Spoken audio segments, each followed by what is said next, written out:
501. Well, that's Lord, item 501, Lord, the learned AG is in court to another constitution bench, Lord, he is assisting.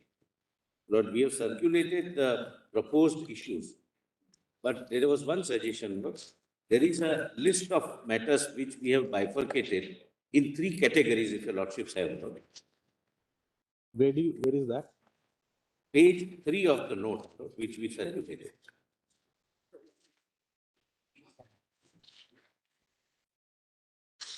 जरा दे दो मुझे.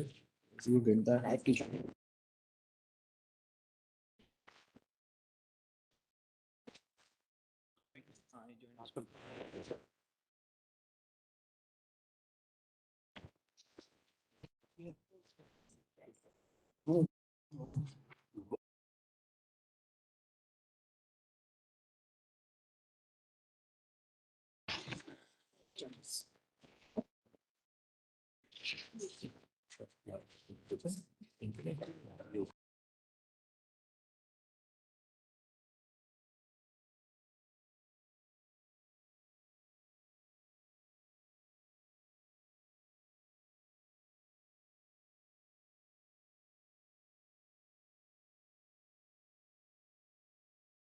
this.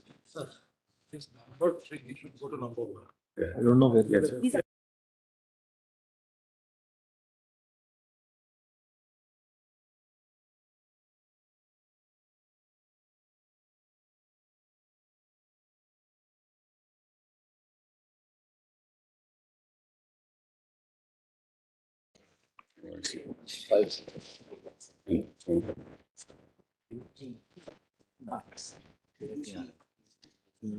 So they said it is regulated. Yes, Mr. Lord, may I, Lord, if your lordships can, my Lord, may I request your lordships to come to page 3 of this. Please use the mic. Solicitor. My Lord, I'm sorry, my apologies. Page 3 of the note. Yes. We have categorized, my Lord, all the matters in 3 categories. Category 1 is, my Lord, concerning section 6A of the Citizenship Act. My Lord, that is kind of a parent question, my Lord, which if decided, your lordship may not have to right now go into category 2 and 3. Category 2 is NRC issue. Well, someone has challenged NRC validity, etc., the procedure, rules. Some of them challenge, my lord, validity of the rules. But again, dependent upon what my lords decide on the first category. And third is, my lord, foreigners tribunal. Right. So that these are, my lord, SLPs against the orders, etc. My lord, that is completely a different issue. Sometimes, my lord, we request that tag it, and that's how, my lord, it seems to have been tagged. We means not the government, on our side, you know, the bar. So, my lord, if your lordship can consider taking up category 1, subject to, my lord, lord, hearing other side, then, my lord, rest can be staggered and can be decided later. Otherwise, it will become very, very confusing. This category also. Well, it's what we've done for your. I'm sorry. In the category 1, Well, that's what we've done for your lordships, is that sent your lordships a compilation of all the issues, all the questions of law that have been framed by each council. That's in a compilation. I can give a hard copy, but it's also been sent to your lordship. Look, that is page 1 of my It's note. already there. There. That's yes. Yes, But that's his page note. 1. Other council have framed other issues. Mr. Sybil, if you All that is. one, It's all right.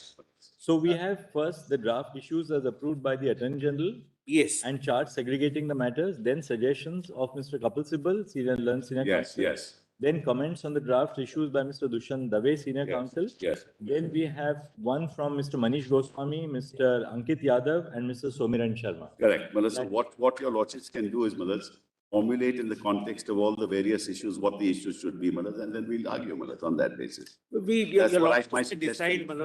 Whereas on the What we were categorization, suggesting we was have no that problems, Malas. since all of you have now given your suggestions, Yeah. why don't you all sit down together for 15 minutes and give us the agreed issues on the basis of the, Well, that's- for instance, item number, Mr. Sibal has said, with regard to issue number 3 relating to Article 14, it is suggested that the issue same may be removed in view of issue number 1. Correct, already because the dealing with first- Article. That's correct. Yeah, I agree to that.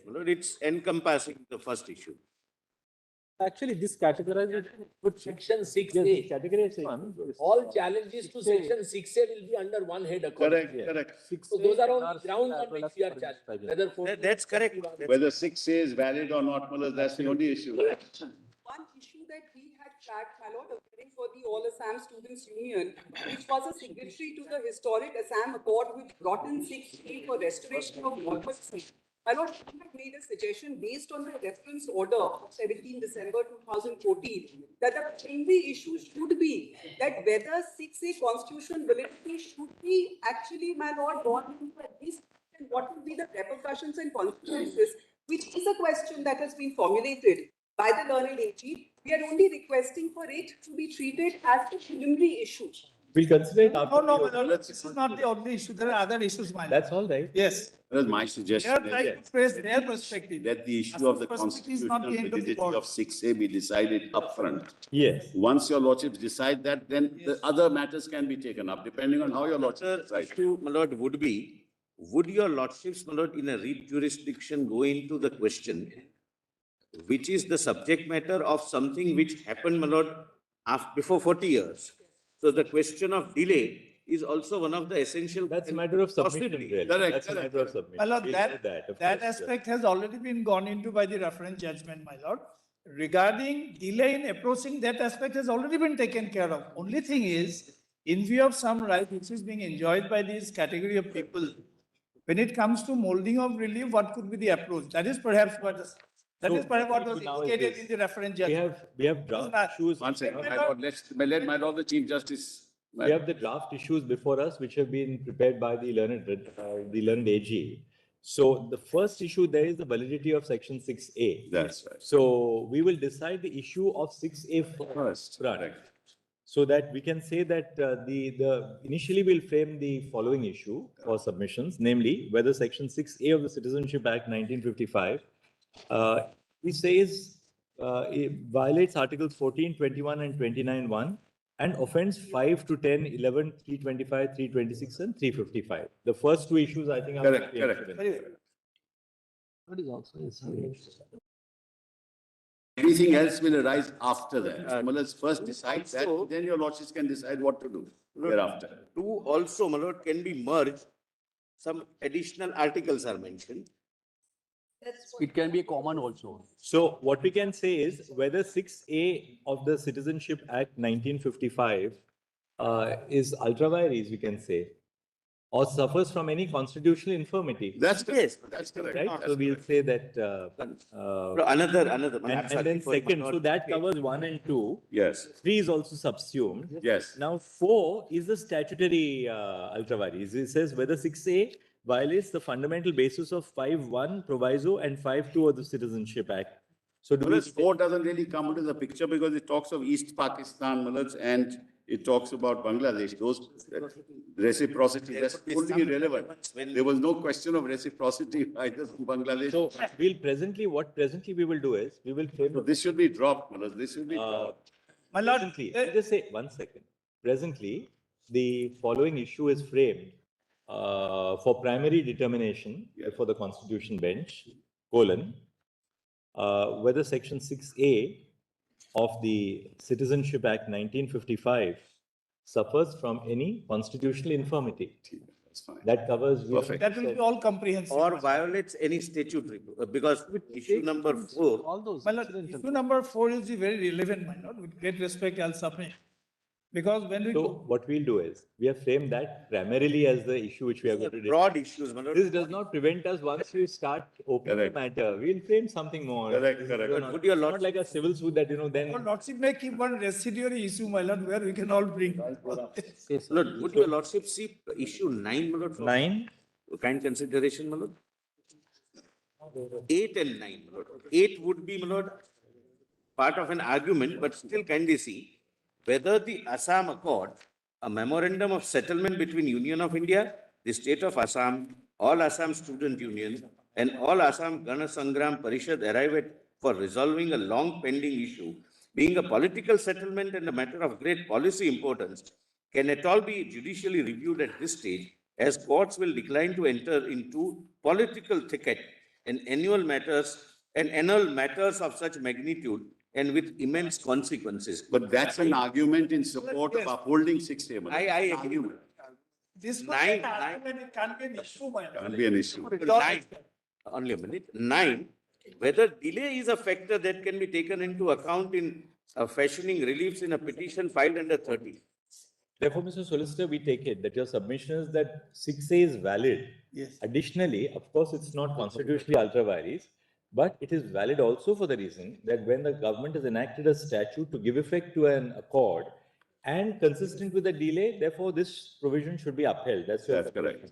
So this is really an additional argument in support of your submission that 6A is valid. So we can argue that when Because union has been supporting, the 6. Yes, Manoj, we are not. For 9 also. Supporting. Same way. likewise for 9 also, Mr. Solicitor, your 9 is subsumed. So we will not stop you from arguing that. You can certainly Yes. argue that. Please, sir. It is in the form of Submission.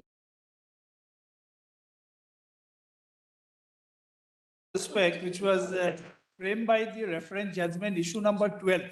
If your lordships would kindly have that as very important, my lord. What is that? My lord, reference judgment, my lord. My lord, it's 2015 3 SCC page 1. वो दे दो जरा.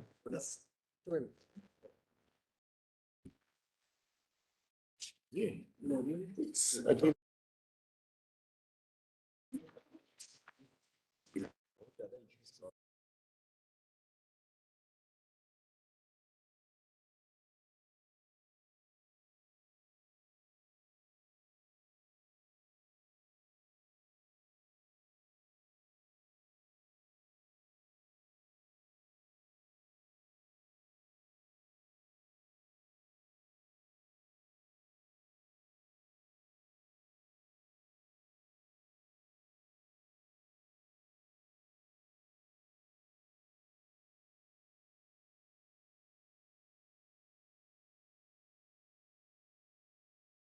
Can I make one submission, my lord? Yeah, The let's, issues with- he's just getting. Or 2015 नहीं है. No problem. 2015, yes. 3 SCC page 1. I've told him now.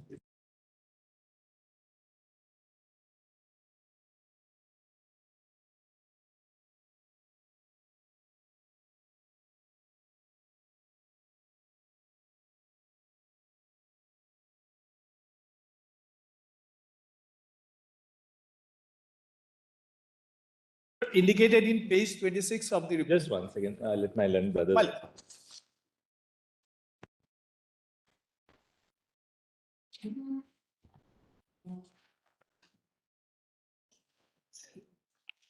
para 30 is matter 26.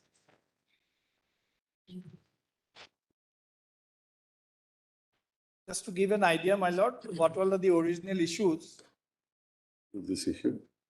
Whether Article 10 and 11 of the Constitution of India permit enactment of Section 6A of the Citizenship Act in as much as Section 6A in prescribing a cut-off date different from the cut-off date prescribed in Article 6 can do so without variation of Article 6 itself, regard in particular being had to phraseology of Article 4 to read with Article 368(1). Whether 6A violates Article 325 and 326 of the Constitution, in that it has diluted the political right of the citizens of the state of Assam. What is the scope of the fundamental right contained in Article 29(1)? Is the fundamental right absolute in its terms? In particular, what is the meaning of the expression culture and expression conserved, whether Section 6A violates Article 29(1)? Whether Section 6A violates Article 355, what is the true interpretation of Article 355 of the Constitution? Would an influx of illegal migrants into a state of India constitute external aggression and or internal disturbance? Does the expression state occurring in this article refer only to territorial region, or does it also include the people living in the state, which would include their culture and identity? Whether 6A violates Article 14 in that it singles out Assam from other border states, which comprise a distinct class and discriminates against it. Also, whether there is a rational basis for having a separate cut-off date for regularizing illegal migrants who enter Assam as opposed to the rest of the country. whether Section 6A violates Article 21 in that lives and personal liberty of the citizens of Assam are affected adversely by massive influx of illegal migrants from Bangladesh, whether delay is a factor that can be taken into account in multiple relief under petition filed under Article 22 of the Constitution, whether after a large number of migrants from East Pakistan have enjoyed rights as citizens of India for over 40 years, any relief can be given in the petition filed in the present cases, whether 6A violates the basic premise of the Constitution and Citizenship Act in that it permits citizens who have allegedly not lost their citizenship of East Pakistan to become deemed citizens of India, thereby conferring dual citizenship to such persons. Whether 6A violates the fundamental basis of Section 5(1) proviso and Section 5(2) of the Citizenship Act, in that it permits a class of migrants to become deemed citizen of India without any reciprocity from Bangladesh and without taking the oath of allegiance to the Indian Constitution. Whether immigration expulsion from Assam Act 1950 being a special enactment. Actually, we've seen those issues. Many of these issues are really shades of the same. They are actually submissions. Yes. May I suggest? Why it is One second. constitutional. I was So trying. we'll not stop any members of the bar from arguing any of these issues. For instance, the 21 argument, the 14 argument, the statutory argument. But those are really the delay.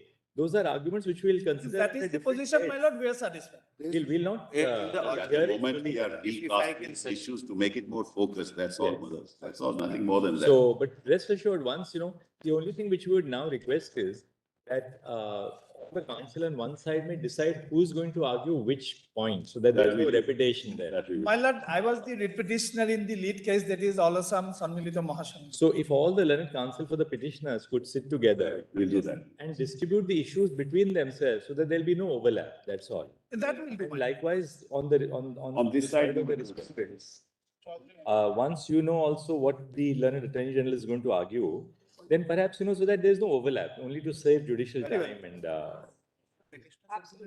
My lord, from the petitioner side, myself and Mr. Shamdevan will be there. all right, both of you are arguing. And what about Mr. Sibal and, They are all respondents. oh, I see.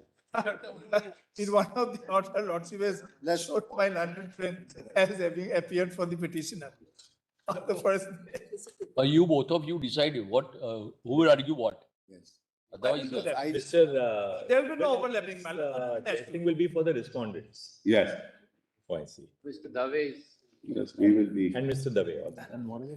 And this, the attorney? There is the attorney, Lord. No, what about, what would be? Lord, we will, my lord, accordingly adjust, my lord. what will be, what will be your stand, opposing your petition? So at what point will you argue? The petitioners will argue first. Yes, my lord. Then should we ask the other respondents to So, my respond lord, first? then or- we would like to, my lord. Well, I think that the government first must respond to that Let and the then we will government, respond. fair enough. So that the government, then that will be the order. The petitioners will argue first, then the government will respond, and then all of you can then. Correct. Well, that will also make, if the government responds and we are supporting them, our arguments will be short then. Yes, Because why will we waste the court's time? That's right. Millets, there is one more issue. I'm sorry, Millets, I'm just, let's me just, Supporting the validity Millets, affidavit. there's one more issue, Millets. 6A is silent on the citizenship of the descendants of Millets, those people who had come prior to 71. So Millets, I had filed an application, Millets, in this matter, in this lead matter. Millets, basically about Millets to determine the citizenship of the descendants, because we would argue that every person born in India will not include descendants of people who are illegal migrants. That would only include descendants of people who are citizens of India or who stayed legally, like refugees or. All right, we'll consider that. So no, I just wanted to tell you, Lordship, this, All that that flag- application was, Lords, converted to a writ petition. Then we can take. Well, let's. 301. Page What four is- of the- Yes, Let's kindly have. a- plus that writ petition has been referred, Want Samiran? that's Deepak Kumar Nath. That is the- Samiran, what do you want? An Agree. application or what? What do you want? Millers, that issue can be framed. That's part of it. We have already. Part That of is interpretation of section 3. Actually, look at page 4 of the submissions that we have given to your lordships, Malad. And paragraph 5. So that again depend upon what your lordship decides on 6A. prior to getting to smart, their status and their entitlements. Correct, because that's an issue that will arise. And well, it's, That would involve. depending on how your lordships decide on 6A. Right, because that's consequential. That's the only thing. Nothing. All right, so we'll keep it now at this. Yes. So that we'll today, I believe today we'll not be able to start this matter. Yes. We'll keep it some other day. Yeah. This is 501. So we have now formulated the issue. We'll just indicate the time schedule for hearing this matter a little later, once we know, what is following. Yes, some and of the other date and a matters. time schedule. Yes, date and a time. Deeply applied.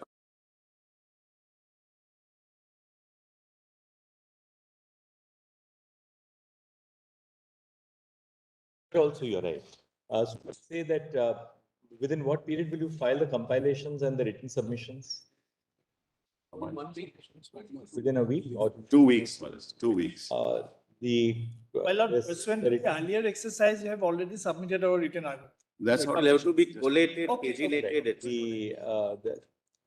May I written say, my submission- lord, may I make a small submission, my lord? My lord, when the matters were being heard in the earlier round, my lord, some of us had filed interventions, and those interventions were filed in the lead matter with Assam Public Works. My lord, now in this new categorization, our applications, because Assam Public Works is taken in the second category. No, it will be the lead matter, but that's the order. Will be. Assam Public Works is in the NRC category. I saw the categorization. Would your lordship, well, I don't want to take too much of a lordship's time. Would your lordship allow us to refile the application in any of these matters? Because ultimately it's only questions of law that we need to address. We'll only support these. Need not be. We'll not take. Refile your application, we'll hear you. I mean, Yes. after the That's all. argument, the lead matters Not are. file any more Yes, ma'am. petitions. So that don't worry, we'll hear you. My lord, my we say submission that is the- lordship will pass the order in 562, which is the lead. The written submission. Joint compilation, which is missing. Submissions together with a joint compilation shall be filed within a period of 2 weeks.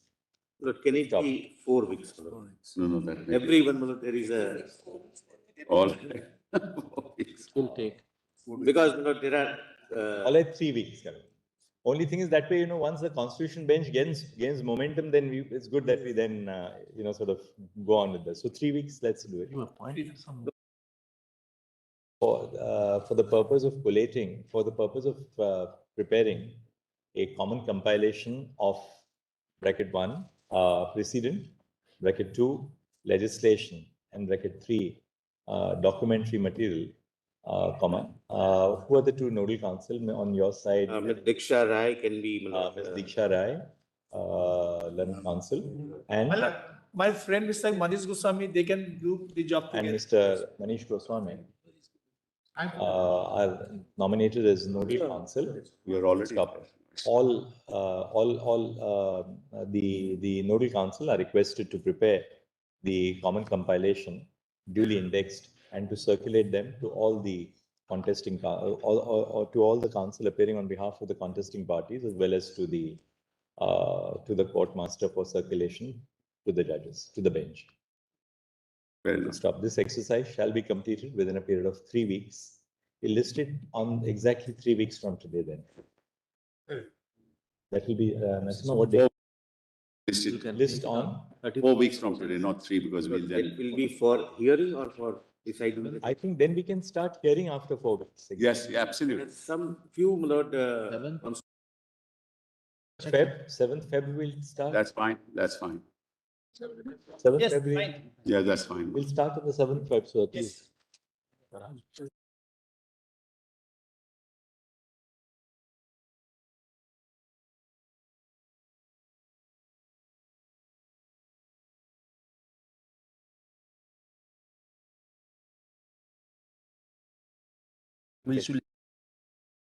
That is a basic Yes. issue.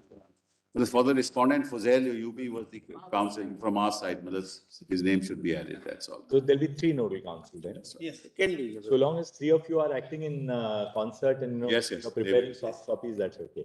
One of the 3 can do that really and circulate it. But if your lordship can consider, and I leave it at that, so 7th, the 3rd week of February. But there are not few constitution benches, but not hereafter also. Take it on 14th. We'll keep it on the 14th of February. Very well. 14th. That's an auspicious day.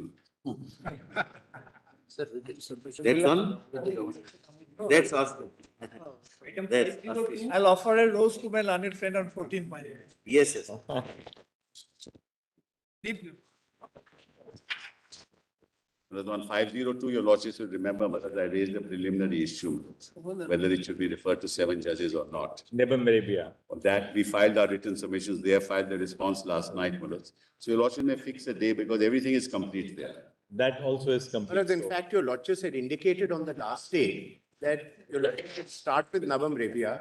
If your lordships feel it doesn't need to be referred, your lordships will continue with the hearing. Yeah, that's fine. With the other issue. That's what I have no problem. indicated on the last.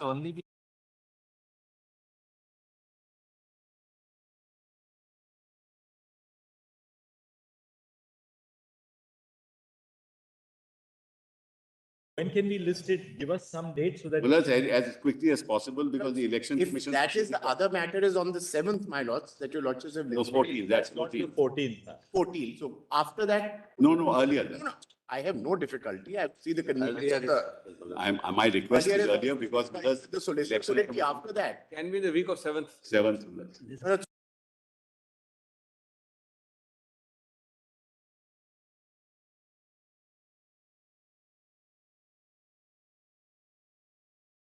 NCT is now opening today. Yes. So Yes. NCT will go on this. Yes.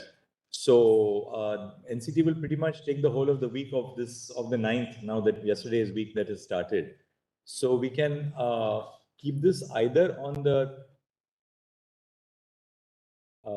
Third week, end of- fourth week of January. third week of January or That's fine. Can it go, my lord? As I requested, my lord, there are few constitution benches before that. Therefore, I requested not 7th, but 14th in Assam. Can it be after 14th? Well, there is a problem there. Well, the election commission proceedings are going. Mr. Well, Mehta. I don't want. Mr. Mehta, as Mr. Sibbal has said, 14 is a very auspicious day. All of you should be at your home rather than here. We should be, my lord. Yes, I know. But sometimes they ask us to come here instead. That's the gift they expect from us, my lord.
do is we can start the Maharashtra we can start.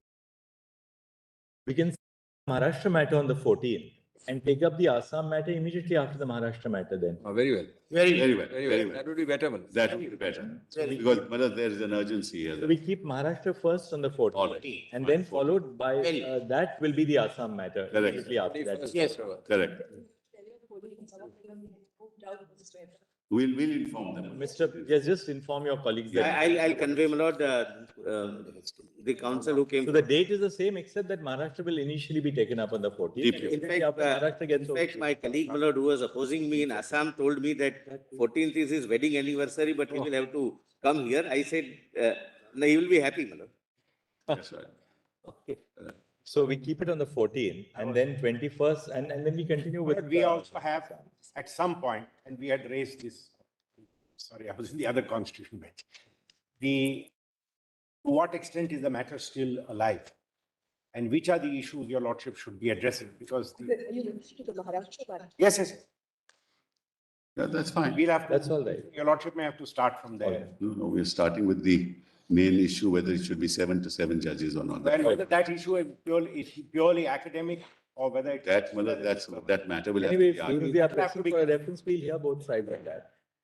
So that now is so Maharashtra then 14th. We start 14th. Maharashtra on the 14th. Yes. We'll hold it down so that we will organize our respective sitting lists accordingly. will be listed on the 14th, but to be taken up immediately after After Maharashtra that, gets. correct, Manoj. Thank you, obliged. Now the next matter should. 501 and then Yes. 50. Up next matter. Item 503. Wait, please, your mic. Grade 4. NCT now. NCT. Uh,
Wait, please.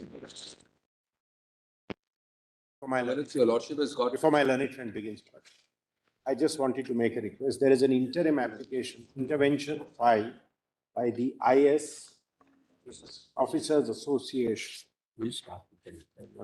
Ultimately, they are also directly concerned with which. we'll hear you at the appropriate.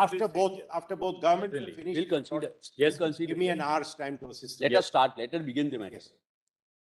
Yes. Wait, Yes, please, Doctor. my lords. Now, your lordship has got the written submissions and a small supplementary one also from our side. Let's not get into the logistics. As we go along, your lordship will see those things. Now, my lords, let me just make a few give your lordships 4 or 5 broad themes which arise and then come to balance. And what I will do is, after the broad themes, I will deal with each section of my written submission only by showing the material and then move on to the next section. And it won't, it will expedite it in that manner. But there are 4 or 5 broad themes which are important. First, balance, and I'm giving a lordship a summary of my submission.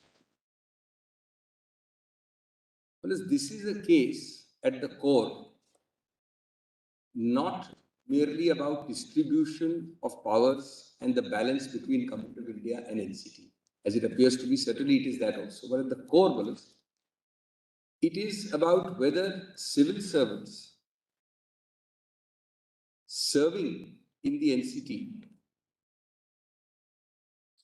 are accountable, Malas, through the government, ministerial responsibility, and then through them to the people of Delhi, which elected the Delhi government. Really, at the core is that issue. And when I come to that section, I'll be dealing with some interesting issues, Balas, about how, and your lordship's judgments have also dealt with it, including one judgment by the Honorable Chief Justice. Your lordship is broadly a triple chain. Civil servants must be accountable to ministers. That is the first leg of the chain.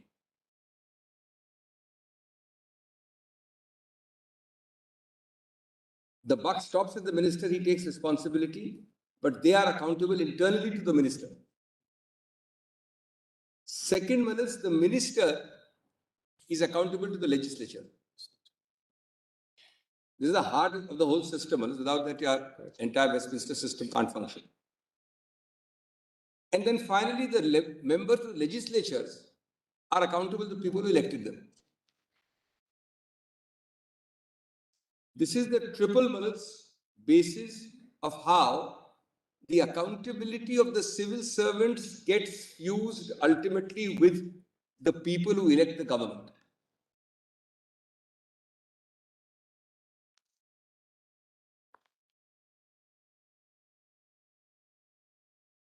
The second aspect, the broad theme,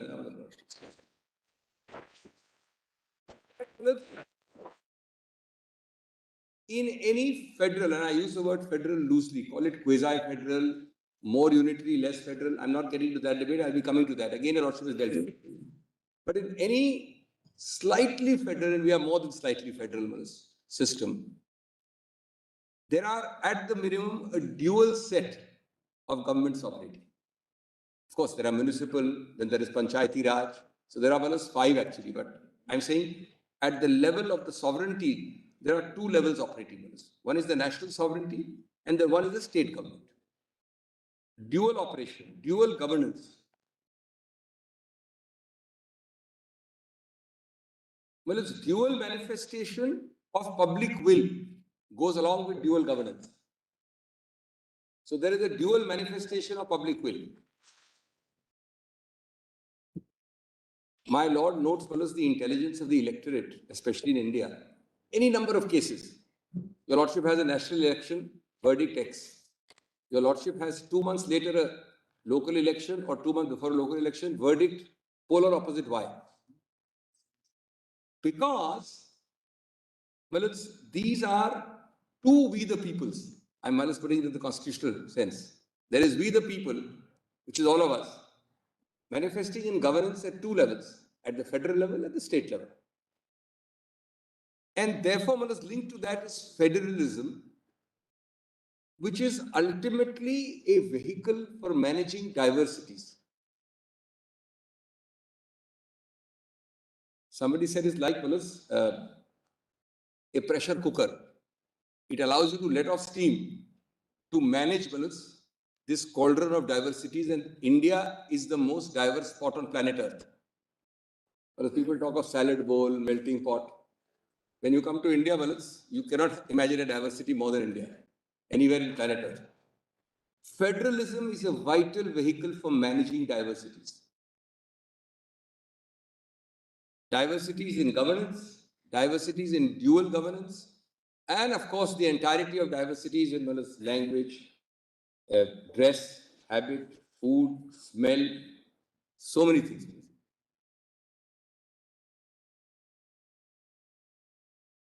Thirdly, the third broad facet arising here is any government which is to fulfill the will of the people in this triple thing, is answerable to the legislature, legislature is answerable to the people, and the civil servant is answerable to the minister in whose department he works.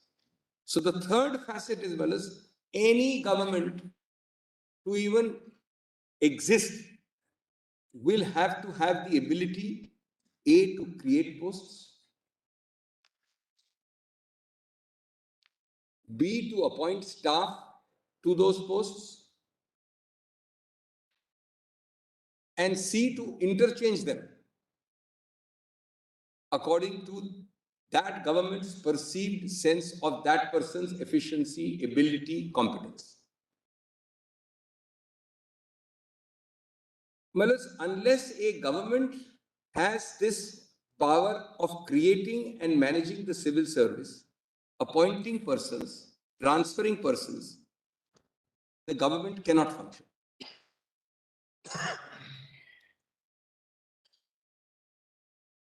The government represented at the political level by ministers creates policy, creates decisions of a broad nature. But any government, central, state, municipal, whatever, the implementation of those policies depends only on the civil service. Implementation and policy making. Implementation depends on the civil service.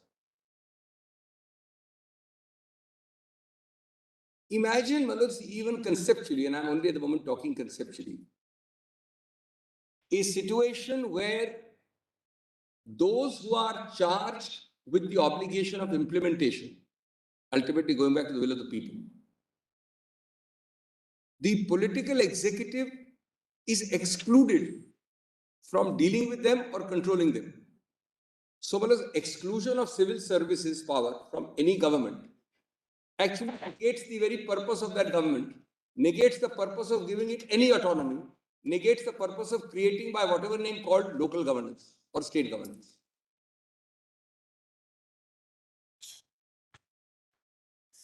What happens when you exclude the political system, civil service below, legislature above, people at the back? What happens when you exclude civil service? A, exclusion of civil service means that the civil service itself ceases to be accountable to the people through this chain of command which I've just described.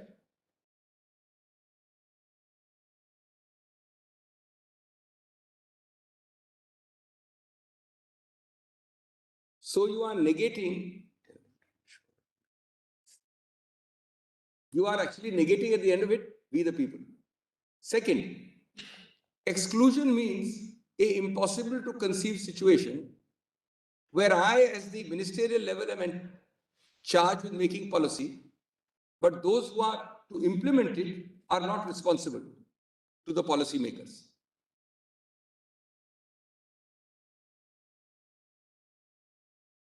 You are a civil servant in that sense, but a civil servant with a different master.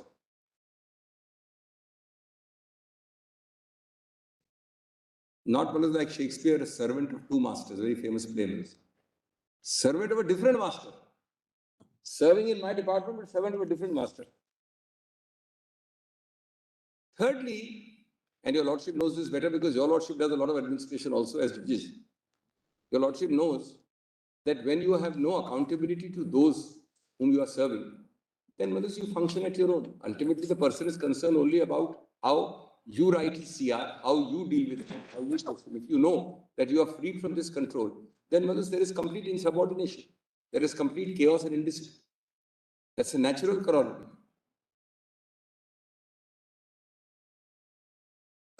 At the heart of this case is it even conceivable to argue or suggest, especially after your Lordship's Constitution bench, and I will say that this is a very short case because most of these things are dealt with by your Lordship's Constitution. Is it even possible to contend that civil service be excluded, as has been done by the impugned notification? That's all. The short point in the impugned notification is civil service is excluded from the NCT's control. NCT, when I say NCT, I mean NCT government, not the territory. Is it even conceivable that you can have a notification saying civil service is excluded from the NCT government's scope? Then your Lordship might not have created 239 AA NCT. For that matter, your Lordship need not have created lesser. There are 9 union territories in India. One category is no legislature. One category has legislature but by parliamentary law. Delhi is the third category, only one, which has parliament by a constitutional amendment. In neither of these two other second category, even the parliamentary one or the constitutional one, can your Lordships imagine a UT with a legislature, with a government, with ministers, where the civil service from ministerial or governmental control? It might sound well as simplistic or astonishing. That's the heart of this case. That's the notification we are impugning. Then, Manas,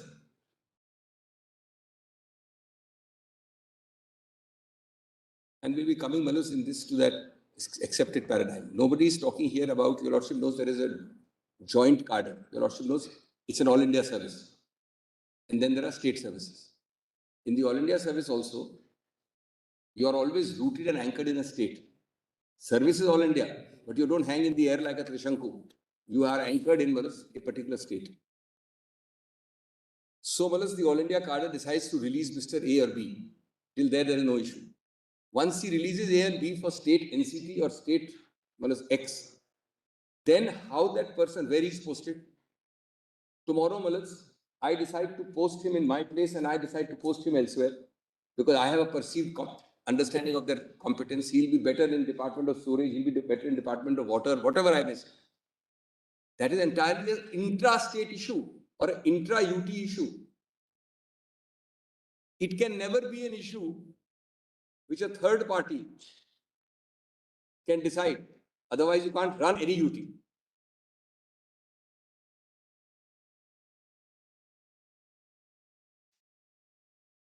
So, Manas, the All India services and the central government services, the two broad categories, are designed to serve state units after being allocated to a particular state.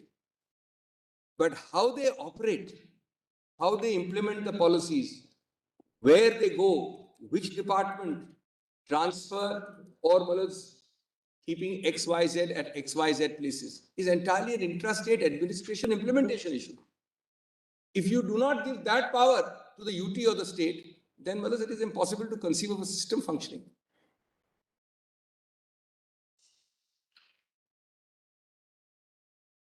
In our discussion, we had an example. I mean, it may sound like a simplistic example, but it's not an entirely inapposite example.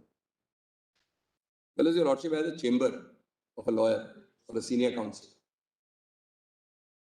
He gets juniors or colleagues in the chamber. He has started his practice in a small chamber. He decides that this person's unique abilities lie in this area of law. I will give him this whenever this kind of matter comes, and this person in another kind. Or he will be in Supreme Court, he will be in High Court. I'm giving just examples. The chamber head decides that. As his practice grows, he gets many more juniors. He creates new posts and decides. And tomorrow he decides, no, I found from experience that you are not so good in Supreme Court. You go to Supreme Court, you go to High Court. These are matters of implementation and administration. Your lordships can't conceive of any system working. Here the whole government is to work without civil services being in their control. By a bizarre interpretation of entry 41. That's the whole case. Not a wrongful, not a bizarre, I use the word advisory. And I'll demonstrate that.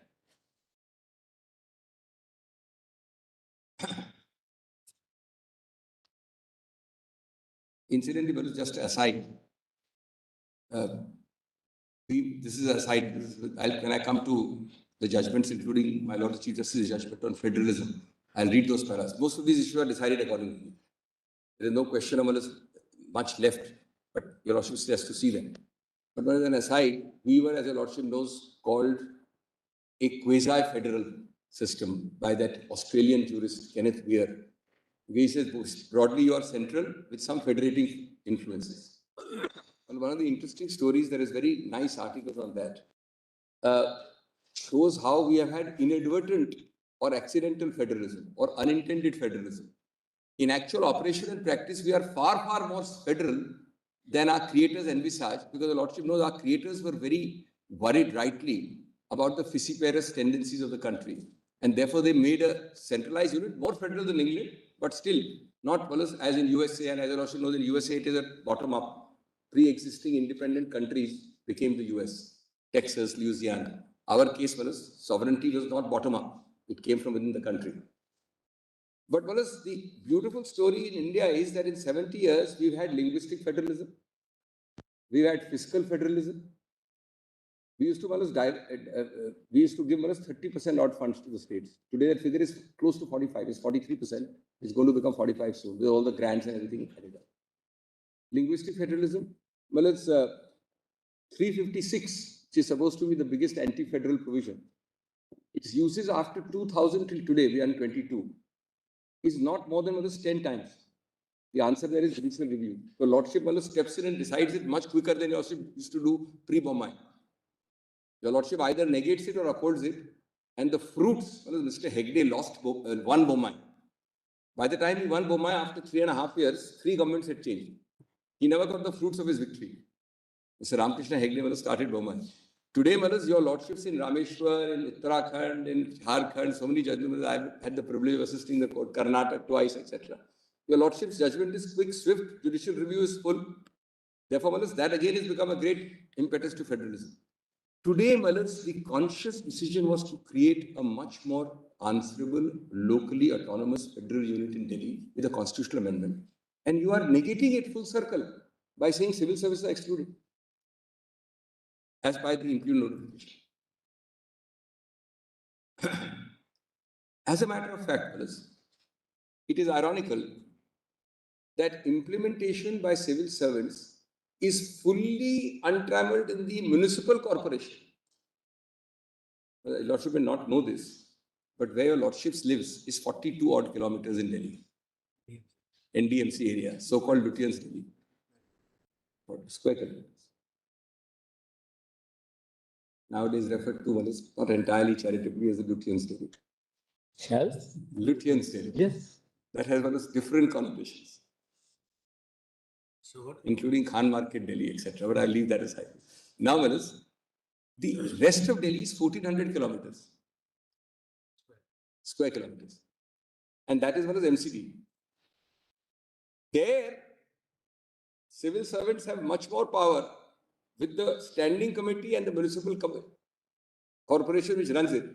But the Delhi government will have no power on civil service. Look, this is going to lead to some remarkable, ridiculous situations. I'll be dealing with them. I'm only giving Lordship some opening facets.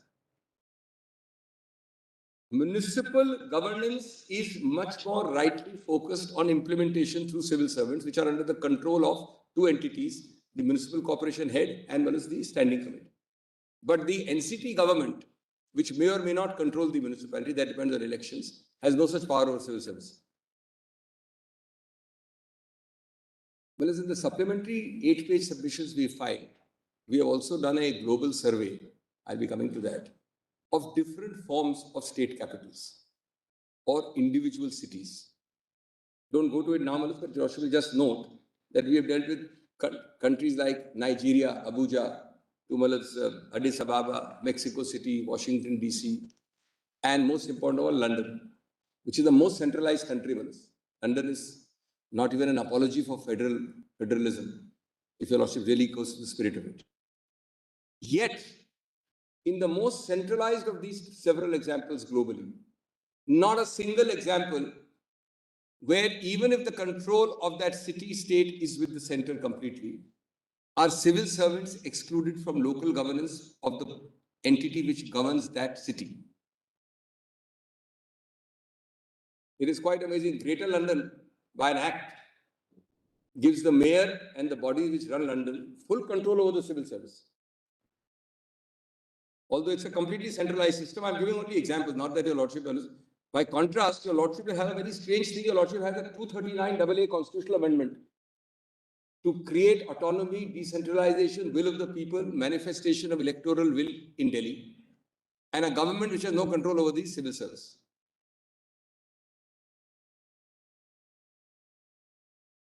So, Malats, these are some facets your Lordship will be dealing with as your Lordship goes along in this matter. Now, Malats, let me take section-wise these submissions. I know your Lordship would have seen them, but Malats, I'll be showing you the material underlying them, each section, then move to the next section. That will be quicker and easier.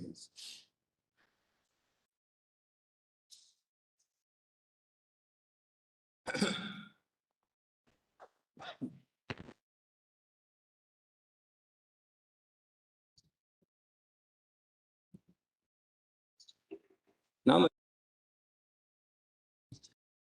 the first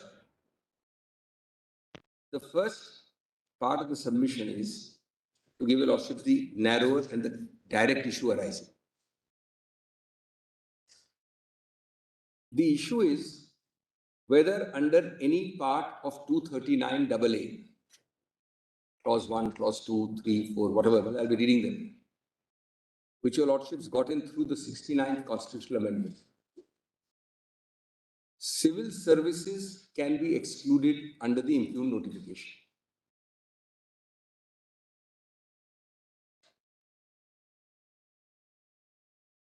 Now, Malas, I'll just oralize first, then show you these provisions, etc. Malas, after the introduction of the 69th Constitutional Amendment, creating 239 AA, Delhi was given the nomenclature NCT. Malas. Delhi became NCT. It was intended to be and is a union territory. There is no dispute. I'm a little surprised that my learned the respondents have devoted pages in their written submissions, which we got yesterday at 5 o'clock, saying that it is a union territory. That's the admitted position. Nobody is disputing it. Nobody is cavilling it at. The case is it's a UT with the legislature minus 3 exclusions alone. That's a constitutional intent. I will show presently, Malas, and this is a little distressing, that by notification, not even by legislation, they have simply created a fourth constitutional exception without a constitutional amendment. Your Lordship has a transferred subject, A, exclusion, 1, land, entry 1, 2, law and order, 3, public order, 1, 2, and 18. Now, your Lordship has a fourth one by a notification. Constitutional amendment be damned. 1, 2, and 18 be damned. The intent of the original frame must be damned. But I'm sorry, it might sound a little startling, but this is nothing more and nothing less than that. So, although it is accepted all along, it's a UT, it's a sui generis UT. It's a sui generis, it's a special, unique UT, where your Lordships, have decided by the legislature that yes, the concession to it being a capital. Suppose a Lordship were creating a UT in Madhya Pradesh, your consideration might be different. But because this is the national capital, we should lean for a variety of reasons, which I entirely concede. 3 powers will be with the central government: safety, security, diplomats, diplomatic buildings, countries, foreign ministry. But in every other which way, and there is a fourth power. So the exceptions are, what are these 3? There is a fourth one. Fourth one is that in rarest of rare cases, for significant issues, if there is a disagreement between the government and the LG, then he has a power of deciding nothing, doing nothing, referring to the precedent. That is also written down in 239AA4 provision. Doesn't require anything, your Lordships, to go into anything. So it's a carefully calibrated, nuanced, stated exception. Okay, we are creating a state, of course it's a union territory, but we are giving it all the powers of a state -3, plus minus this reference to the LG, to the precedent. As I said already, out of 9 duties in India, there is only one with a constitutionally created legislature, Delhi. Parliamentary legislatures are in Puducherry and Jammu and Kashmir. The others have no legislature, which are Chandigarh, Andaman Nicobar, Diu Daman, Lakshadweep, Dadra Nagar Haveli, and Ladakh. The fourth aspect, before I read the provisions, is that there is a further thing given. So I've made 4 points. Now the 5th additional point given in favor of a UT is that Parliament can make laws where Parliament chooses. And suppose Parliament makes a law directly on this bag, it will trump other attempts, legislative or executive by the state, to do something with this bag.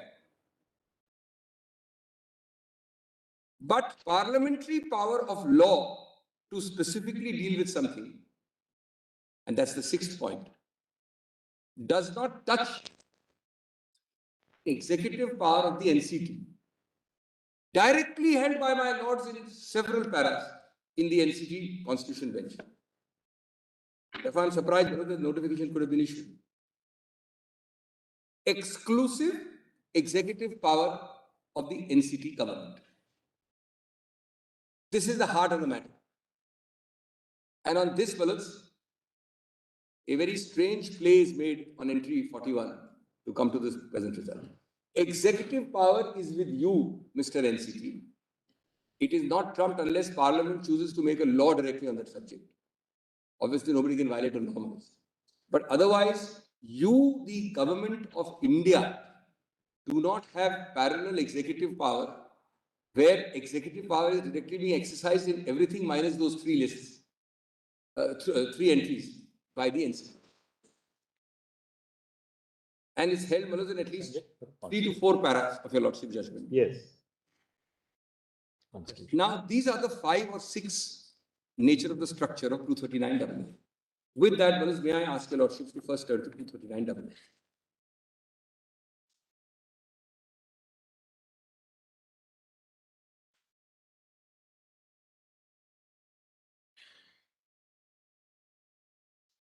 I will first read for focus 1, 3, and 4, and then read the rest of it. Clauses. Part 8, you also will turn to 239AA.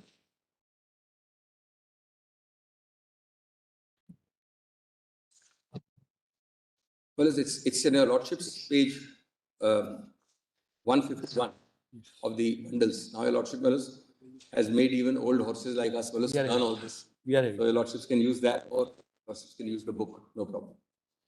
So, Dr. Singhvi, in the case of the NCT, both now Parliament can enact a law on any subject in the state list also. Correct.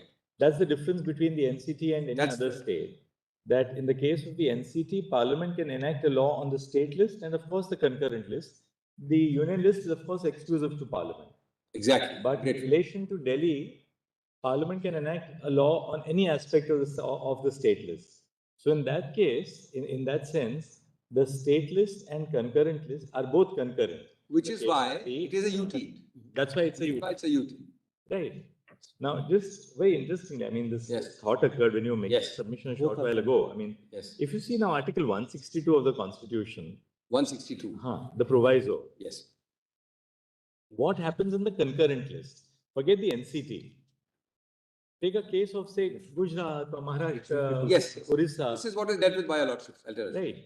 Now, if Parliament is operating in the concurrent list, then what is the executive power of the state in the concurrent list? Because the same principle will apply to the NCT in relation to the state list also, because the state list is also concurrent in the case of the NCT of Delhi. Provided proviso to enact. The proviso to 162. Just see the proviso to 162.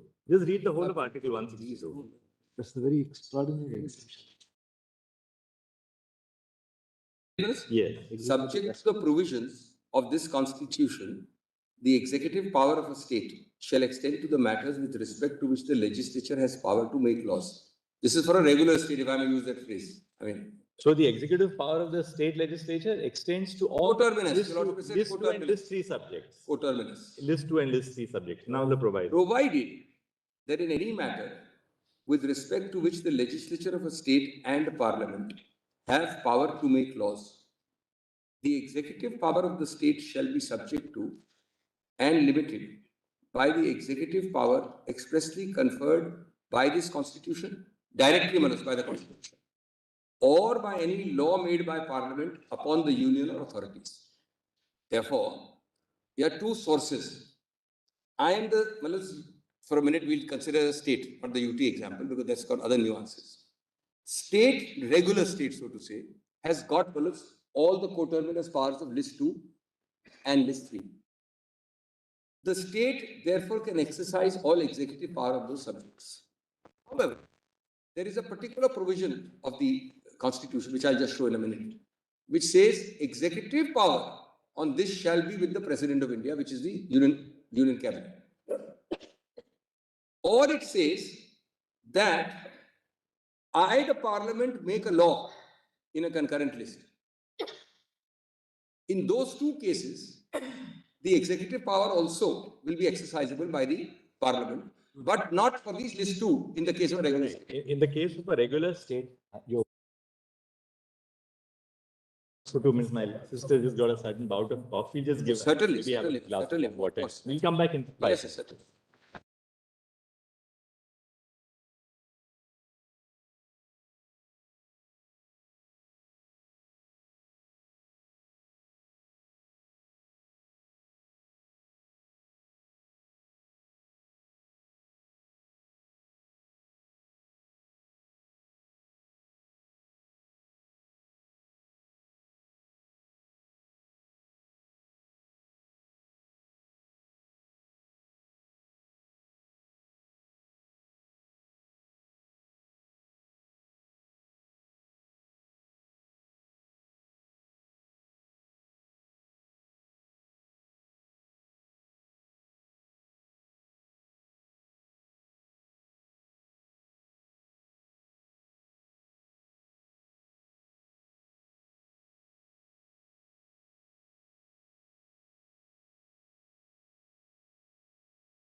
My apologies, we have to take a break because No, I hope your lordship is feeling better. Oh, yeah.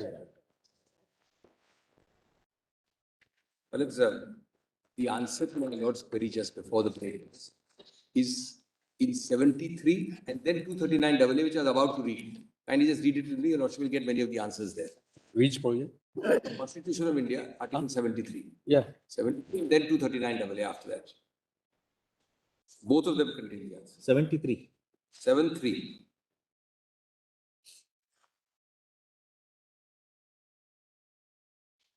This was executive power, concurrentness and all that. Extent of executive power of the Union, subject to the provisions of this Constitution. So it starts with subject to other parts of this Constitution. And 239 AA is one of those parts. I'll take a logic to it. The executive power of the Union shall extend to the matters with respect to which Parliament has power to make laws, to the exercise of such rights, authority and jurisdiction as are exercisable treaty, forget B.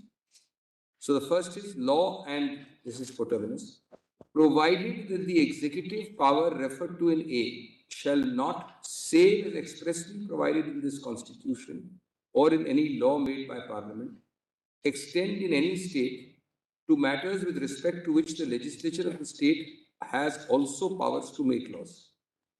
So that proviso is important. Now, lordship will just read it with 239 AA for a minute. Yes. And in fact, this is exactly the balance your lordship struck in the judgment, which paras will be, I'll be reading. So actually 73, the proviso is very important because it shows that even in the concurrent list, Parliament, the union government cannot take over the executive power in the territory of a state. That I'm very grateful. That is the exact sentence. Even where you can legislate, you cannot denude or take over, as your lordship says, the executive power. That's the point. That's the crux of it. It's carried further in your lordship's judgment. But first, 239 AA. The lordship builds on that. Not only by That's why I take, say, a case like the CRPC. Yes. CRPC is in the concurrent list. Yes. Code of Criminal Procedure falls in the concurrent list. So, though Parliament has the power to frame the CRPC, the executive power, say in the state of Karnataka, is only wielded by the government of Karnataka, not wielded by the Union cabinet. I'm very grateful. There is a very good reason for it. There would be chaos unless the executive power on the ground, because that's a matter of nitty-gritty on the ground. But that is, of course, in the state versus. That is taken care of by 39 and your lordship's judgment. 39. And your lordship's judgment. So first I'll read clause 1, 3, 4, etc. Then I'll read the whole of it. 239 AA, part 8. May I read this? Yeah. As from the date of commencement of the Constitution 69th Amendment, which is 1st of February 92, the Union Territory of Delhi shall be called the National Capital Territory of Delhi, hereinafter in this part referred to as the NCT, and the administrator thereof appointed under 239 shall be designated as the Lieutenant Governor LG. Now I will read 2, but I will just focus first by reading 3 and 4, if you will permit me. Subject to the provisions of this, I'm going to read it in sequence, it will be better, otherwise your lordship will get disrupted. Read the entire. Let me read it in sequence. There shall be a legislative assembly for the NCT, and the seats in such assembly shall be filled by members chosen by direct election from territorial constituencies in the NCT. This was the whole purpose of giving the impulse to the electorate to choose their own people. The total number of seats in the Legislative Assembly, the number of seats reserved for scheduled castes, the division in the NCT into territorial constituencies, including the basis for such division, and all other matters relating to the functioning of the Assembly shall be regulated by law made by Parliament. The provisions of Articles 327 to 324, 327 and 329 shall apply in relation to the NCT, the Legislative Assembly of the NCT, and the members thereof, as they apply in relation to a state, the Legislative Assembly of a state, and the members thereof respectively. And any reference in Articles 326 and 329 to appropriate legislature shall be deemed to be a reference to Parliament. Now, verse 3a is very important. Subject to the provisions of this Constitution, the Legislative Assembly shall have power to make laws for the whole or any part of the NCT with respect to any of the matters enumerated in the state list or the concurrent list. So what my lord said is specifically stated there in the Act, in the Constitution. Insofar as any such matter is applicable to UTs. Now, this is the entire basis of the impugned notification, falsely and wrongly. Except matters with respect to 1, 2, and 18, that is one exclusion. And mark these next words, 64, 65, and 66, insofar as they relate to the said 1, 2, and 18. So the Constitution is very careful. 1, 2, and 18 I am excluding. Others, only to the extent they relate to 1, 2, and 18, 3 more I am excluding, not generally. So 64, 65, 66 also will apply to the NCT, will be available to the NCT, but to the extent they are overlapping. Then B. Nothing in this subclause A shall derogate from the powers of the Parliament under this Constitution to make laws with respect to any matter for a union territory of any part. Therefore, the legislative part is supreme with Parliament. If any provision of a law made by the Assembly with respect to any matter is repugnant to any provision of law made by Parliament with respect to that, whether passed before or after the law made by the Assembly, or of an earlier law, other than a law made by the Assembly, then in either case the law made by Parliament or as the case may be such earlier law shall prevail and the law made by the Legislative Assembly shall to the extent of ordinance be void. This is Article 254. This is, Manas, has to be, you are already, Manas, in a UT But area. Article 254 in relation to the Union Territory of Delhi applies even to the state list. Otherwise, 254 applies only to the concurrent. That is why that distinction, Manas, the supremacy of parliamentary law versus executive power left to the state. That is the whole point. Is supreme as over the exercise of legislative power by the Legislative Assembly of Delhi, even in respect of a matter in the state list. Absolutely. Right? Absolutely. Difficulty Where of they it, choose. basically. And that is not an issue according to us. That is not arising, and that is, Manas, That's not an issue, absolutely. You're right. may I just read? Manas? But this makes a little difference because normally Article 254 gives precedence to a law enacted by Parliament only in the concurrent list. 1 and 3. Right. That's the domain. So, Manas, 3 now becomes, as the Lordship knows, that's the difference. Otherwise, there would be no UT. If you did not give the power to legislate in list 2, then it would be a full state. It would be a full state. The whole, that's the exact point. That is why, while doing so, they have kept Manas, exclusive executive power separate, as your Lordship is opined, and as is clear from the rest of the article also. So, though it is a UT, though you have a legislative assembly, yes, yet Parliament also has the power to legislate on all the subjects in the state list for Delhi. But so far the executive is concerned. Yeah. Yes. That's the point. We are now only on the executive power. Now only on the executive power.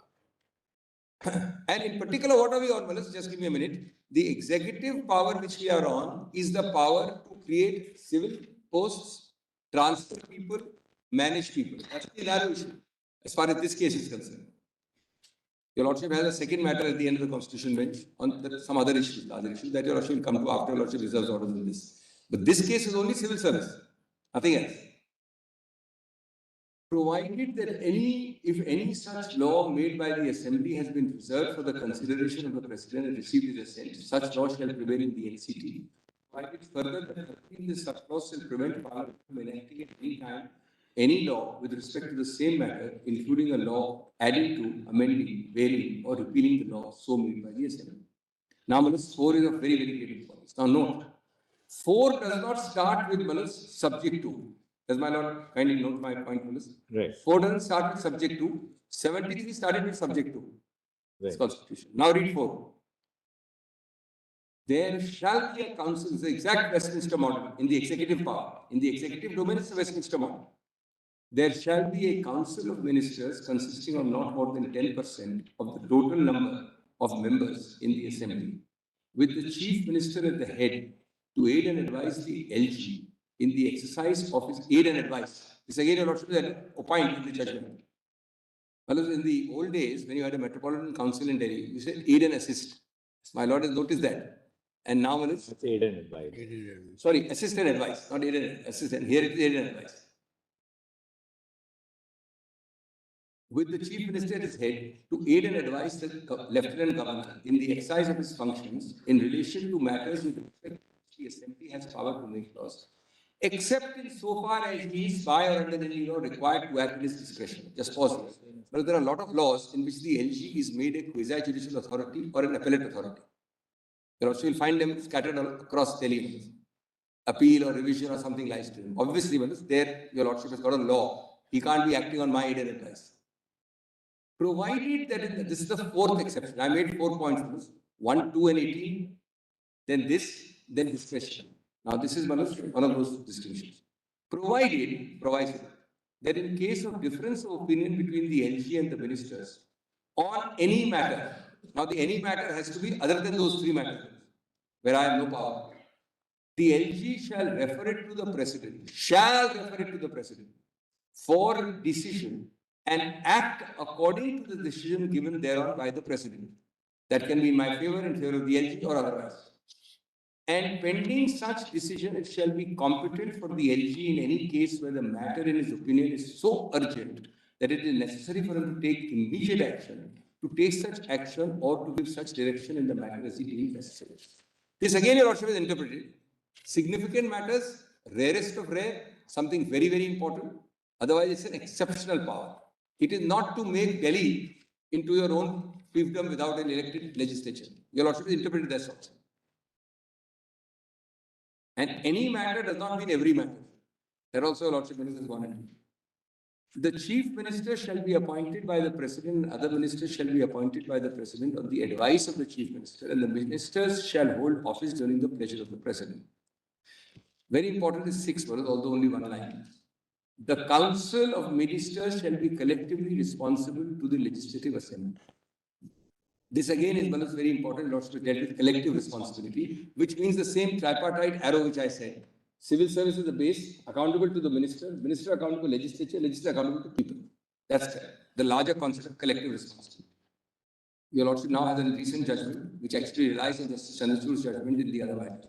That 2 weeks old judgment refers to that. So it's enough to read the NCT matter itself. Parliament may by law make provisions for giving effect to or supplementing the provisions contained in the foregoing clauses, and for all matters incidental or consequential thereto.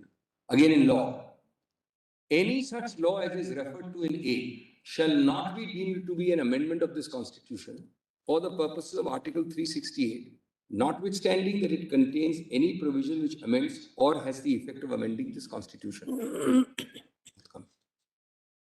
The provisions of 239B shall, so far as may be, apply in relation to the NCT, the LG, and the Assembly, as they apply in relation to the UT of Puducherry, which is statutory, not constitutional, the administrator and its legislature respectively, and any reference in that article to clause 1 of 239A shall be deemed to be referenced in this article or article 239AB as the case may be.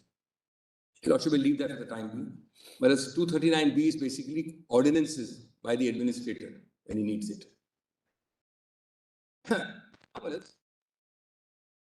It is clear, therefore, in my humble submission, and that is, let's not say clear, but it's my submission to your Lordships, that a conjoint reading of these provisions, Red 73, makes it clear that legislative power with which we are not concerned is one category, and executive power is untrammeled unless you choose to make a law directly on that subject and occupy it.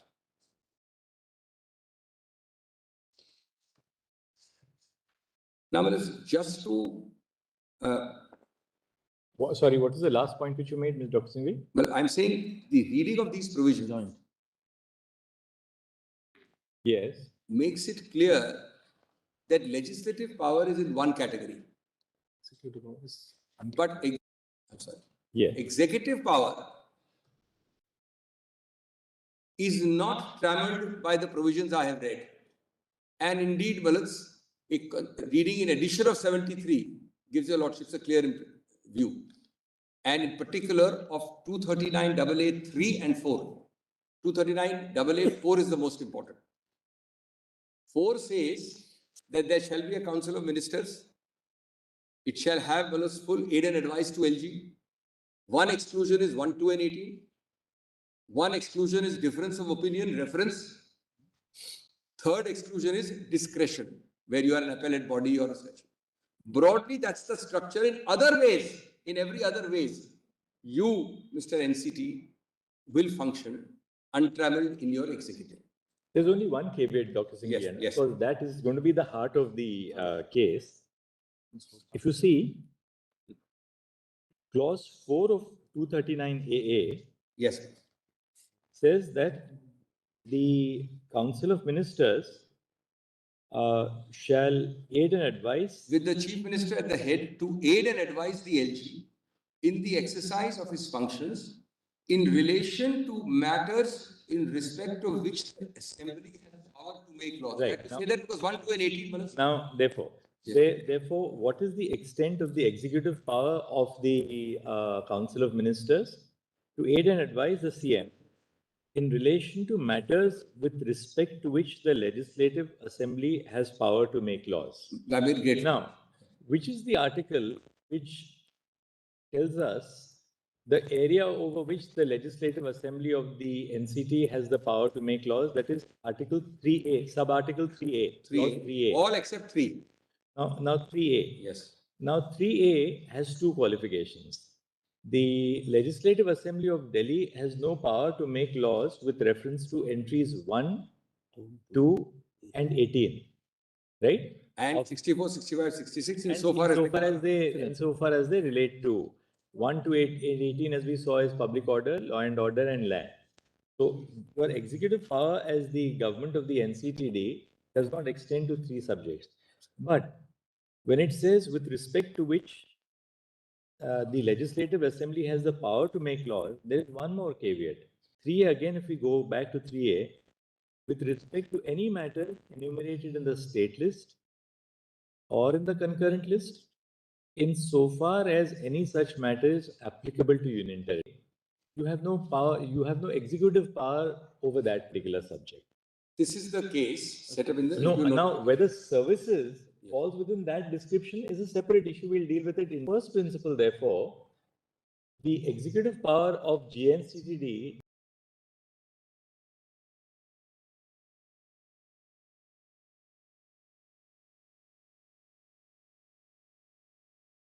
does not extend to entries 1, 2 and 18, 1. 2, the executive power of the GNCTD extends to all other entries in list 2 and list 3. Insofar as they... Right? But 3, it will not extend to all other subjects in list 2 and 3 if it does not, if that entry is not applicable to union territories.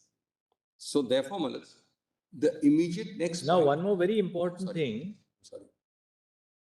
3A uses the expression union territories.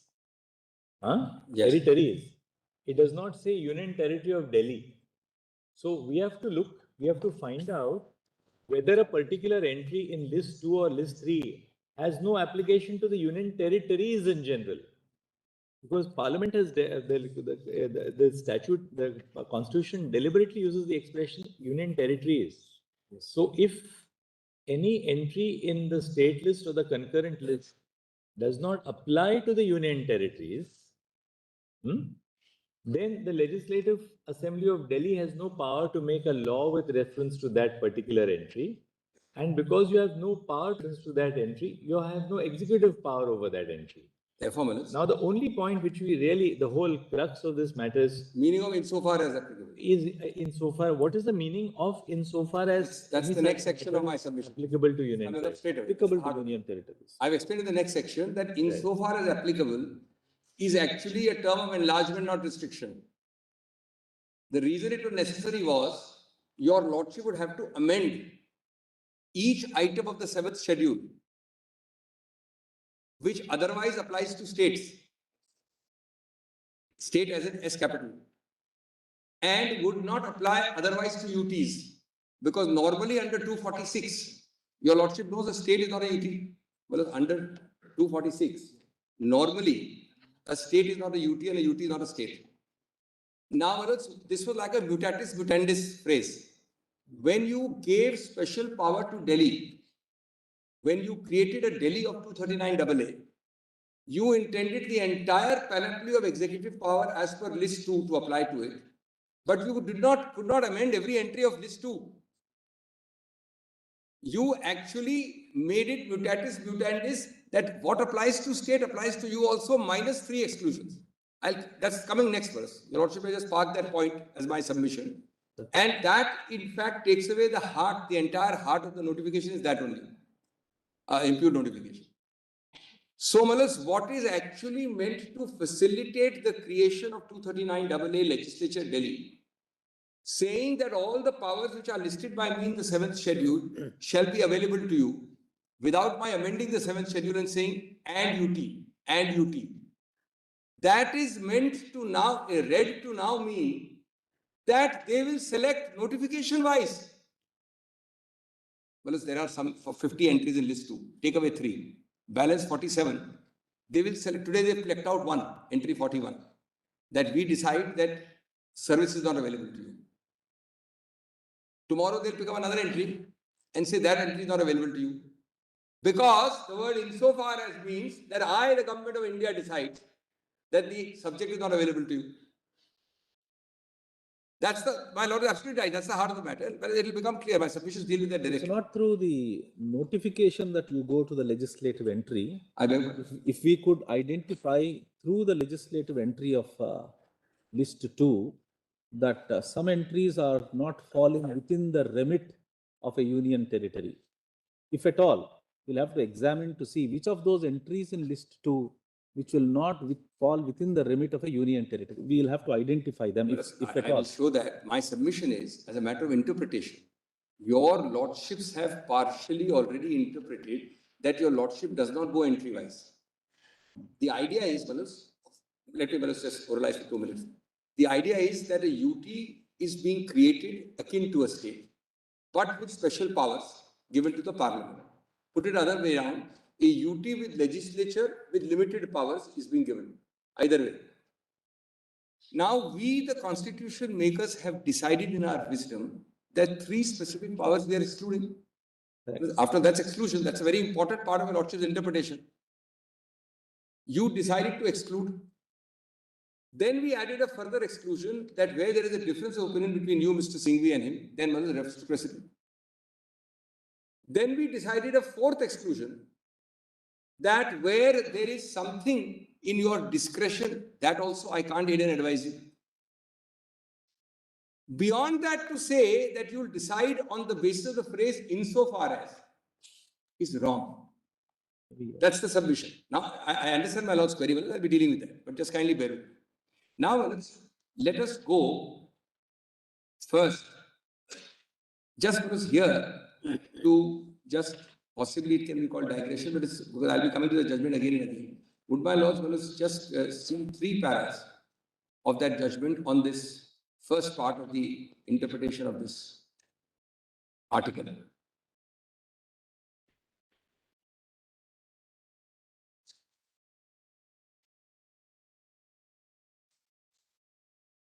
Or may I just first read my written submission where the notification is quoted?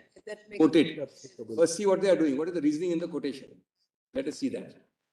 Come to para 4 of my submissions file. I have not read the impugn notification yet. You are reading your written submissions?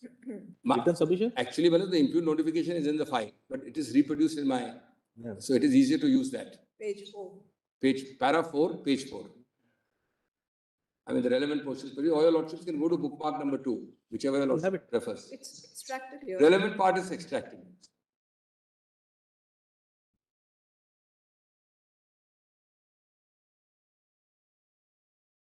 May I read it? Yes. This was issued in 2015. And whereas 239 AA inserted by the Constitution 69th Amendment provides that the UT shall be called the NCT and the administrator appointed under 239 shall be designated as the edge. And whereas 239 AA 3A states that the Assembly shall have power to make laws for the whole or any part of the national capital territory with respect to any of the matters enumerated in the state list or the concurrent list, insofar as any such matter is applicable to union territories, except matters with respect to entries 1, 2, and 18 and 64, 65.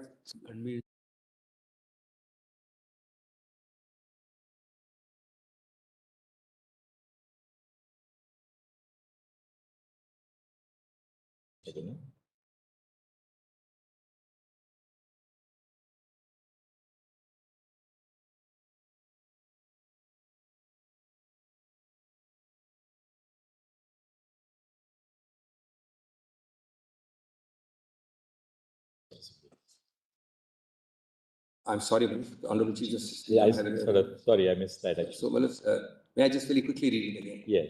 And whereas 239AA inserted by the Constitution's 69th Amendment provides the UT of Delhi shall be called the NCT of Delhi, and the administrator thereof appointed under 239 shall be designated as the H. And whereas subclause A, 3A, that is 239AA 3A, states that the Assembly shall have power to make laws for the whole or any part of the NCT with respect to any of the matters enumerated in the state list or in the concurrent list, insofar as any such matter is applicable to UT. This is my highlighting. Highlighting is mine, obviously. Except matters with respect to entries 1, 2, and 18 and entries 64, 65, 66, insofar as they relate to so and so. And whereas subclause 3A of 239, exactly what my lords read, also qualifies the matters enumerated in the state list or in the concurrent list, insofar as any such matter is applicable to UTs. Under this provision, a reference may be made to entry 41 of the state list, which deals with the State Public Service Commission, which do not exist in the NCT. This is the entire case. State Public Service Commission is envisaged. I may not have enacted it. I have the power, I have not enacted it. It doesn't exist, so you have no power. Well, as your Lordship has another line of cases I cited. You have the power, you have not exercised it. It's irrelevant. Here they say you have the power, the entry itself says so. You have not created a State Public Service Commission, therefore you have no power in civil service. Kindly read on, this is extraordinary. Kindly bear with me. Yes, yes. Exercise and existence are conflated. It's just the other way around. The existence of my power is important, not its exercise. And whereas it is well established that where there is no, now they mix up this. There is no legislative power, there is no executive power. This is the crux of the error, Manas. This is the crux of the error. Then, Manas, there is no NCT. Why did you create NCT? Manas, kindly bear. I mean, your Lordships, I'm astonished. This is after your Lordship's 2018 judgment. Just kindly bear with me, let me repeat this para. Just 3 lines. If this para is correct, read it any which way your Lordship would. Can 239AA exist? With great respect and humility, no. Effectively, it can't. The entire intent of creating and of separating legislative and executive power is gone. This is actually the real one. So I'm saying this is a patent error. And whereas matters relating to 1, 2, and 18 of the state list being public order, police, land, respectively, insofar as they relate to entries 1, 2, and 18. Now, just see, kindly, I'm sorry to be a little slow here. The first 4 lines of the last paragraph, 1, 2, and 18. Now, the 4th exception is created by an executive notification without a constitutional amendment. Excluding entry 41. I'm grateful, kindly read. As also services. Services is on par with 1, 2, and 18. 1, 2, 18, and services. On what basis? The previous line. And whereas it is well established, there is no where there is no legislative power, there is no executive power. Since executive power is coextensive, well, we don't have to be taught by this notification what the Lordship said in Ramjavaya in 1955. But does that mean that Ramjavaya anticipated 239AA in 1992?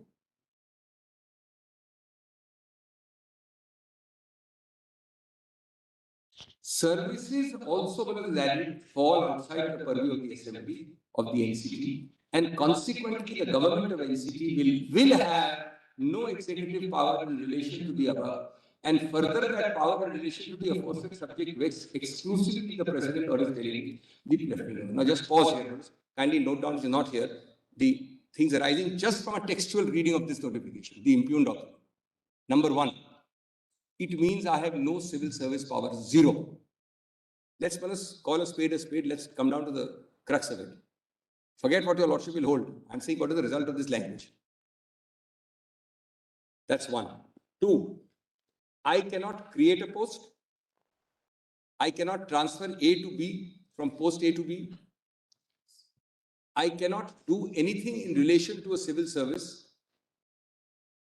As a matter of fact, read as it is, I can't pass a law on civil service also.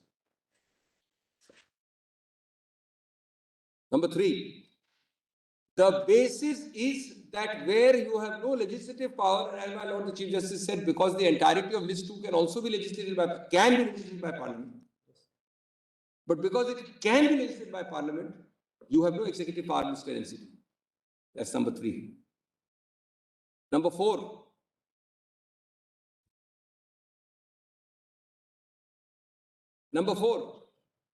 if this is so, then there is actually a negation of 239AA and the creation of decentralized governance by the popular will in Delhi. Number five, it is put like that, it is not mine. 1 is excluded, Mr. Singh, 2 is excluded, 18 is excluded, and also services is excluded. That's what they say, I'm not saying it. And last, I will put number 6. Actually, it's a small point compared to what is already the first 5. Another source of my saying so, says the government, is that insofar as means that, well, this is very interesting. Insofar as what my Lord Justice Narasimha just observed, very interesting, apropos that query. Insofar as means that even if you have an entry in list 2, which enables the Delhi Assembly to pass a law, your Lordship knows Delhi Assembly passes laws every day. My written submission has shown your Lordship, I'm going to come to it, 20 laws. Even though the Delhi Assembly can pass a law about civil service, state public service commission, etc., because it doesn't actually have a law. Therefore, insofar as applicable means of power is denuded, excluded, therefore I will control the civil service. These are which would be the matters, just looking at 3A again. Yes. Insofar as any such matters applicable to union territories, can you give us some examples of which are the matters which are not applicable? Actually, I'm sorry. No, there will be none. That's not available.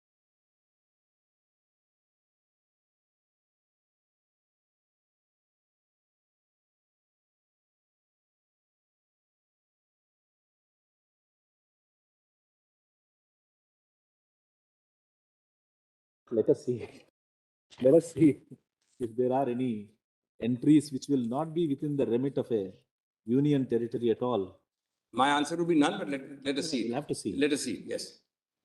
Because, just give me a second. As your Lordship sees it, the answer is none because the purpose of insofar as is not this. The purpose of insofar as is that whatever applies to a state will apply to a 239AA. We don't want to repeat in 7th schedule. The purpose of insofar is just the opposite. Now come to I'm just, if I may digress and go to the 7th schedule. My lords ask conceptually, what I understand my lord's query is conceptually or definitionally, what is it that can not ever fall per se? Suppose defense of a naval installation or some foreign relations or treaty. All is coming under list 1. Now let's see. 1, kindly come to list 2. Please remember my caveat, fellows. The object of insofar is just the opposite, nothing to do with this. But I'm still reading it, apropos my lord's query. List 2, state list.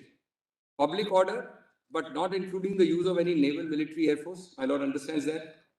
Out. Anyway, 2, police, including railway and village police. I'm sorry, Justice Godari taking a hand. Yes. Out. Now come to 3 onwards. Officers and servants of the High Court, procedure in rent and revenue courts, fees taken in all courts. Your Lordship's court is rightly excluded already. How will you exclude this? Prisons, reformatories, postal institutions, other institutions of like nature. How will you exclude this? Local government, that is to say, constituted power, municipal corporations, improvement, trust, district boards, mining settlement authorities. This may be only excluded partly because of a central law passed. There is a central law which creates the MC. Otherwise, no. My lord is on a different question. If I understand rightly, I may be wrong. Conceptually, which entry can't be available to a union territory? None.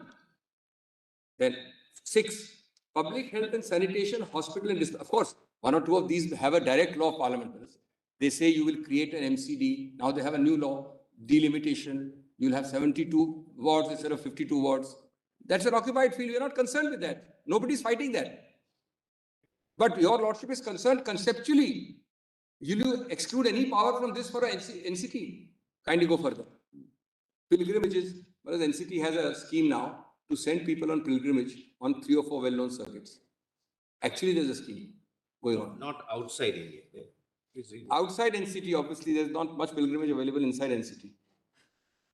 Sending to Varanasi circuit, called the Buddhist circuit. That is not the subject matter. Why should Yes. Intoxicating liquors. Lordship has heard a lot about that recently. Relief of the disabled and unemployable. Burials and burial grounds. Libraries, museums, similar institutions controlled or financed. Ancient and historical monuments. And I'm reading it, in deference to your lordship's query. My preliminary objection is different. Insofar as means something totally different. We'll come in a minute. I understand. Alternate. Communications, that is to say roads, not the national communications. Roads, bridges, ferries, means of communication, list 1, municipal tramways, ropeways, inland waterways, subject to provisions of list 1 and list 3. Anyway, it is subject to this. Vehicles other than mechanically propelled vehicles. Your lordship has the licensing authority under NCT, for example. You don't go to the central government for licensing. Agriculture, including agricultural education and research. Not much in Delhi, but its power is here. I'm sorry, my lord.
Sincere apologies for No, no, no, my lord. on Mr. Solicitor, sincere apologies to all of you. No, no, my lord, Not at all. There's some things which, just overriding administrative issues that the Chief Justice has to deal with, and then that is, my lord, really an almost equal burden, if not, my lord.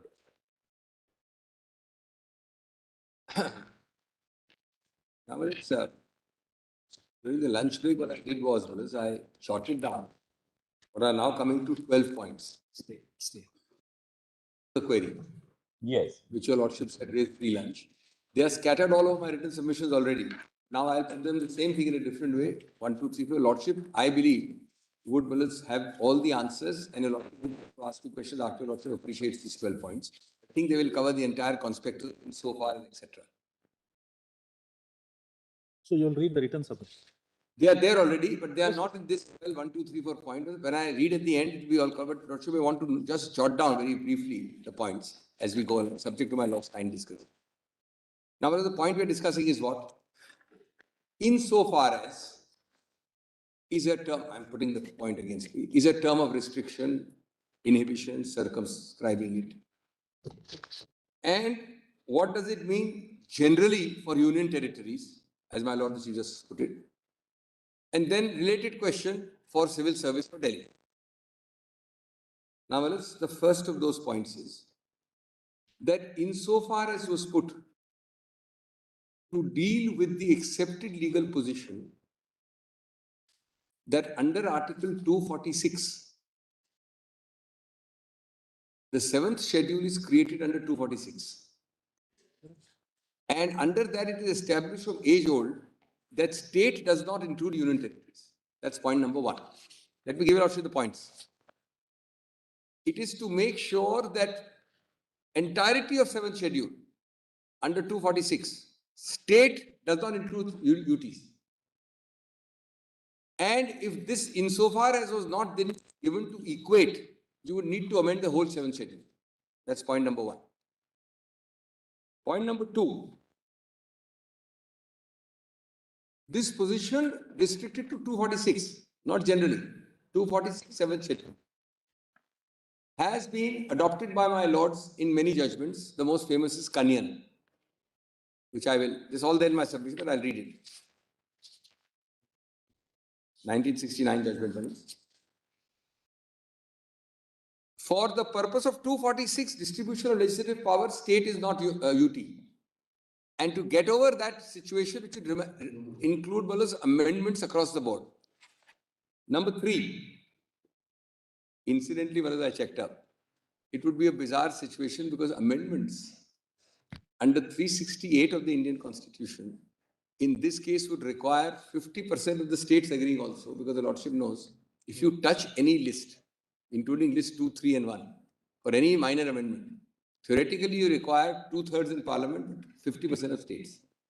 That's point number 3, under 368.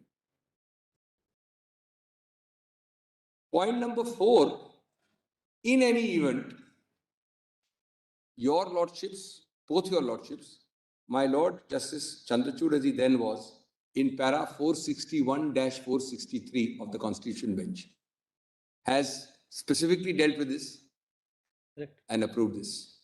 It is not res integra, and there is nothing wrong or erroneous about that conclusion. That's point number 4.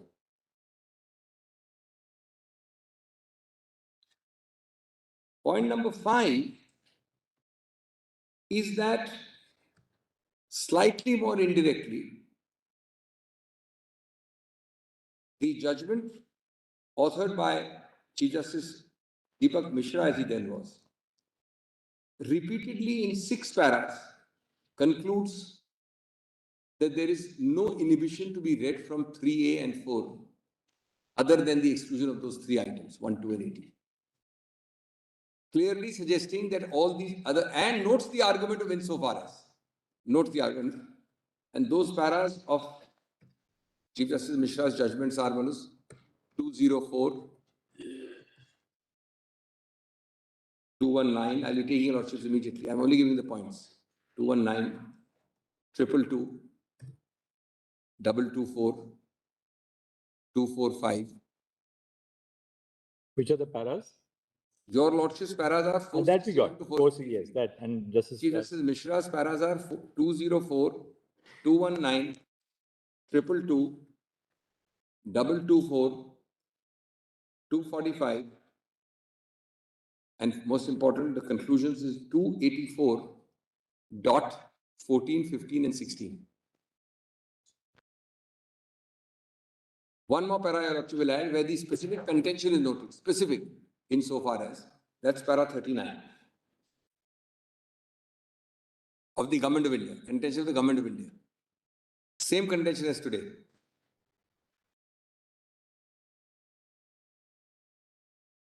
The seventh point, I don't want to go through the whole list, Your Lordship has seen. There is nothing conceptually or definitionally something so alarming in list 2 that Your Lordships cannot contemplate Delhi having that power. I've already gone through half the list, but I can go through the whole.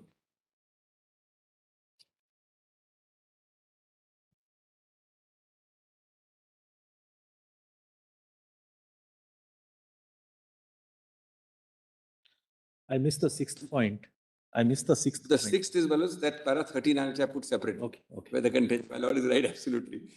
That's a separate para because he notes the contention. My lord is right, I did not give a number to it. Seventh is conceptually. Eighth is very important, Malas. I am asserting a full legislative, I meaning NCT government, a full legislative power to legislate under entry 41, as I can do under all the items. Delhi Assembly has passed laws on every item. Like that, I have a full legislative power under entry 41. The fundamental error, even as written in the impugn notification, is to confuse and conflate the existence of the power, which is undeniable, but point out to the possible absence, alleged absence of the exercise of the power. There is another line of cases I'll be giving under this eighth point where Your Lordship has repeatedly said existence of power, then Your Lordship is not bothered about exercise of power. Once you have the power.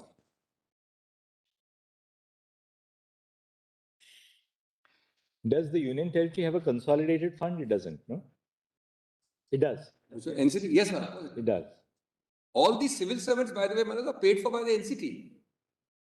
Even, I'm sorry, Your Lordship's query has another dimension to it. Please don't misunderstand. Even today, with the LG asserting a power to create a post, appoint a post, transfer a post, it is nobody's case that the entire thing is not paid for by me. The reason I asked was... Appropriation bills are passed by the legislature of my state. The reason I asked was entry 42 says state pensions. That is to say, pensions payable by the state or out of the consolidated fund of the state. Similar to entry 41, it says state. We pass an appropriation bill. We have the same consolidated fund, the analogy. There's no difference. Except it's called, obviously, consolidated fund of the capital. What about the salaries and allowances of the ministers? Of course, budget allocation, same thing. The reason I ask is there again, there is entry 40, salaries and allowances of ministers of the state. Correct. So therefore, Malas, on analogy of principle, then Malas, we can go anywhere. Because Malas, each of the, Malas, we don't forget. Delhi also undertakes a public debt, right? No. Yes. Now, I want to say something. Yes. Entry 43 is there. Give me a minute. Whereas it is common ground that Delhi has an assembly. You've created an assembly for all the other 8 UTs in India by 3 of them only by parliament law. For us by constitutional amendment. It is common ground that in all several entries, I have passed laws. Every day the Delhi assembly meets. It is meeting now also, I believe, in the next few days. They pass normal laws. This truncated vision of Delhi assembly not being able to pass laws is provided in 1, 2 and 18, that's all. But Dr. Singhvi, you will have to concede one thing, yes. And I'm not making you concede it, yes. That because this actually fell in a conversation with my learned brother Justice M.R. Shah mentioned this. Entries 1, 2 and 18 are outside your purview, right? Now, if the civil servants are posted in relation to 1, 2 and 18, then it will be outside your executive power also. Well, I would not like to concede it. It doesn't arise in this case. In the sense that I can't exercise a power about land, about public order and law. But let me, I mean, I don't think it really matters to me, but I'll have to reflect on it. Because So if a civil servant is sent on deputation for dealing with the land aspect. yes. Suppose revenue officer. I understand your Lordship's query. Your Lordship may park that point. That's a valid point because now your Lordship is extrapolating 1, 2 and 18, then 64, 64, 5, 66, which is in relation to 1, 2 and 18. Now your Lordship is saying even something done directly. Well, kindly note, when the Constitution framers wanted to do this, apropos Justice Shah's query, they were careful to limit it to 64, 65 and 66 insofar as. So they saw the entries as limited to that. Kindly see that, that's important, apropos my Lord's query. That's it, Manoj. 239 double A bracket 3 bracket A. 239 double capital A bracket 3 bracket A.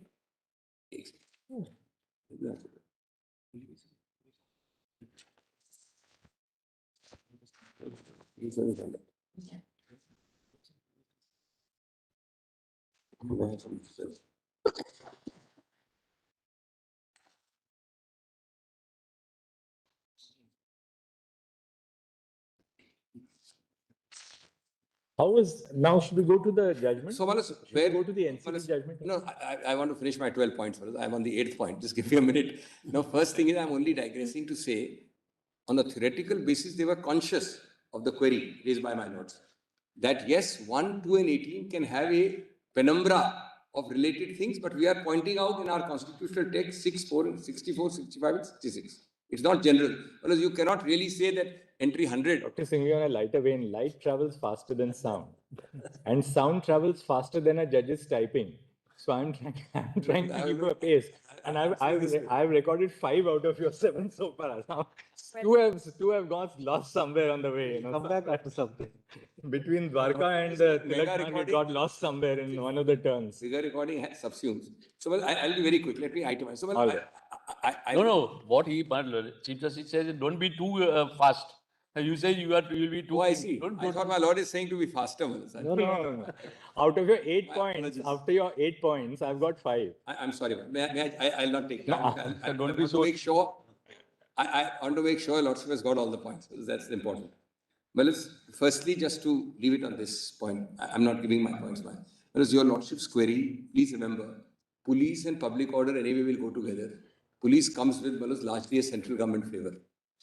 There's nothing much I can do. There may be some very, very lower level officials which I can't concede without knowing the facts. But it comes. There's nothing I'm told. I'm told we have nothing. Now, Dr. Singhvi, number 2, land. Land you have in Delhi. Not only is land with him, but there is a land agency here, DDA, which when we started practice, we used to call it don't do anything authority. Now it's doing very good for sports complexes. We don't call it don't do anything authority. Well, DDA has a very large limit on land in Delhi, central agency.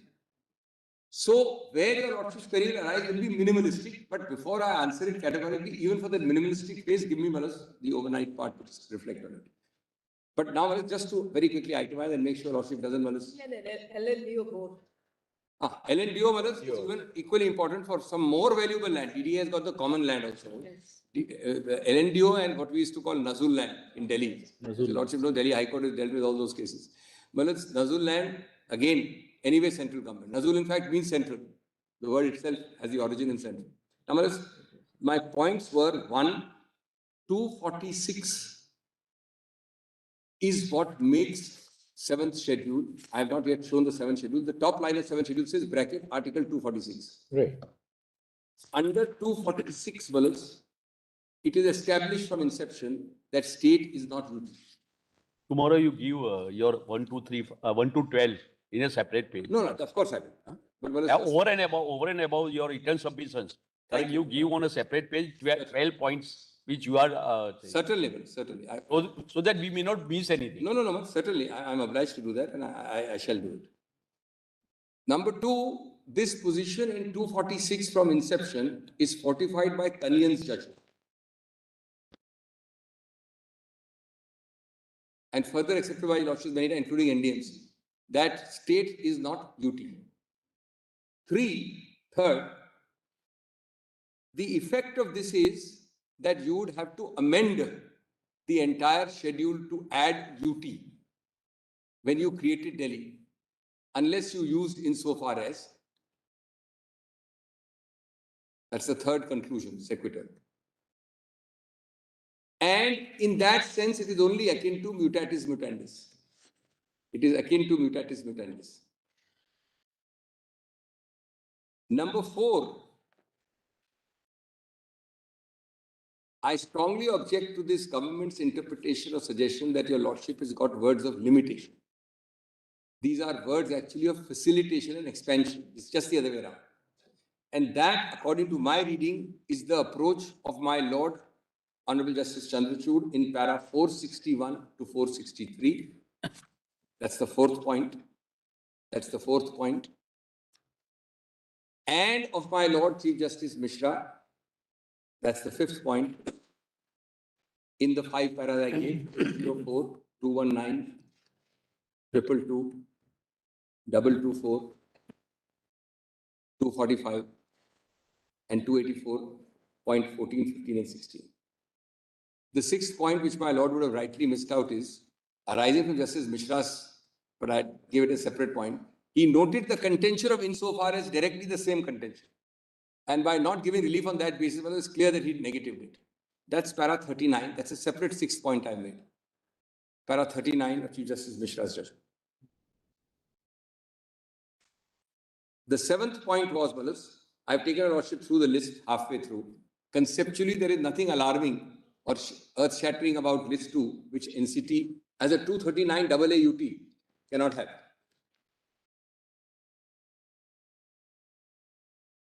Now I was on the eighth point, Malas. The impugned notification directly, Malas, conflates to suggest that entry 41, because you have not passed a law, which I fully assert my right to. Entry 41 gives me the right to pass the law. You have no, and I have passed many laws relating to civil services, which is ignored, which I have put in my written submissions. But that will denude me of dealing with civil service. That cannot be a conclusion. You can, Mr. Singh. That's my eighth point, entry 41. You can constitute a state Delhi Public Service Commission. That's your submission. I can, that's one. I fully Legislative competence for constituting the Delhi State Public Service Commission is there, according to you. And the existence of the Over and above that, therefore, you are also having the legislative competence for constituting State Public Service Commission. There is nothing which derogates from that. And third sentence is the same formulation, that obviously that nothing can derogate from dealing with the civil service. That's the corollary naturally. In fact, Dr. Singhvi, if we read the expression, those words in that Insofar as 239A, insofar as may be applicable, yes, to exclude all entries in the state list where the word state is used. Suppose the logical corollary according to you is list 2 that wherever the word state is used in the entry in the 7th schedule, the Legislative Assembly of Delhi will have no jurisdiction. That means a whole host of other, take for will have nothing, Malas. Let's be very frank. Barring a few minor inconveniences, nothing. Take salaries and allowances of the ministers of the state. You can't legislate on it because the word state is used. State Public Service Commissioner, Justice Nasma said, state pensions, Lordship, please. Public debt of the state. Lordship.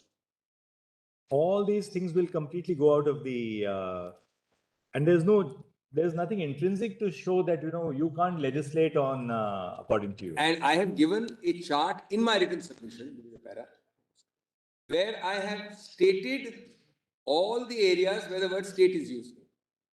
I have listed, 1-5 of my written submission. I've given a list, what my Lord is just saying, I've culled out and put in a list in para 15 of my main written submissions. Just to, Lord, it will be worse than Malas. It's just to save time. It's not my case that the word state would exclude the power of the Legislative Assembly of UT. That my Lord Justice Chandrachud has dealt with in the Constitution bench, that expression being used would not be determinative. It will have to be decided contextually. That's what your Lordship says. I'm not saying, We are not, that's not your, that's not my submission. So, my Lord, it may not. that we need not. Then Malas, That So covers therefore, my the lordship. contention of the solicitor would be that, well, of course, we'll hear the solicitor on that contextually, in the context, in the backdrop of entry 41, that power is not available to the. So, Manoj, my learned contention is twofold. Give me just 30 seconds diversion. Come to the notification at page 4 of my. Manoj, 30 seconds. Come to page 4 of my written submission where the notification is reproduced, the impugned notification. His contention are entirely two only. Kindly turn to the notification. They are written in the notification. His case is set out. One contention is the completely erroneous paragraph, which is the penultimate para, which I am reading now at page 4 of my written submission. And whereas it is well established that where there is no legislative power, there is no executive power, since executive power is coextensive with legislative power. This is his first basis. Which means that because for a UT, Parliament can or may legislate, therefore the UT has got no executive power. I am asserting full legislative power. I am asserting full executive power. We are not concerned with hypothetical situations where the government of India has done nothing. I am asserting entry 41 full legislative power and therefore also executive power. Second argument of the learned solicitor is the previous para, which is stated by my underlining, the previous para. Under this provision, a reference may be made to entry 41 of the list, which deals with the state public services, state public service commission, which do not exist in the NCT. Because tomorrow I pass a law and they exist, your lordship, law will change today, what the constitution has decided. But Singhvi, coming back now to the nature of the services, we have to have some little actual clarity on And what all are India service, central government service, Right. they are posted. Now, exactly. Which are the services which are deputed to the union territory? All India service. One would be central like government- IAS, IPS, which is the All India service. There are some central government services by other names called other Danics. All India service. Danips are the two most famous. Actually, they are the most sought after ones. Danics would be? Delhi, Andaman, Nicobar Islands Civil Services. And Danips is Puducherry. Oh, sorry, police service. Police service. So these are all central services. But always anchored in a state. They're all anchored in a state. Well, the person, suppose I am a serving officer in Ministry of Petroleum in Delhi, central government. I'm an IAS. Whether I can be relieved from petroleum and posted to Delhi will be decided by a board which creates these things. A request comes from Delhi, please post Mr. Singhvi in our post. He says he's occupied, he can't be available, he can be available, etc., etc. Third level is his own personal convenience, which is not such an important level. He is then posted and released to the Delhi.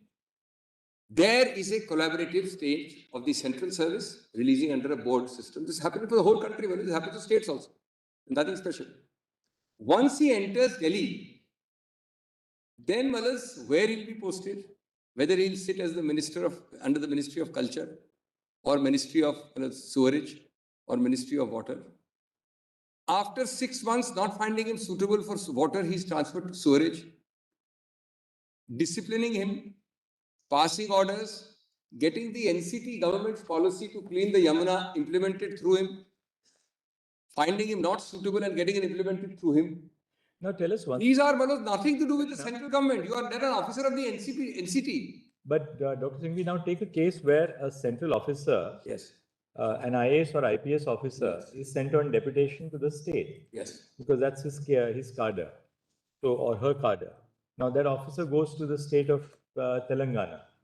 Once that officer is sent on deputation, the state of Telangana will decide where that officer will be posted, will exercise all the control over. While I'm doing deputation, there are two levels. One is cadre, one is deputation. His original cadre will be Telangana.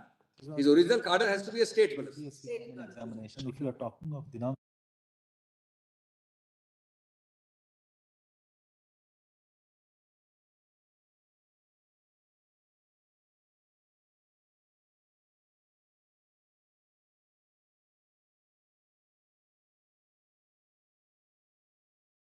direction, you are always born in a cadre.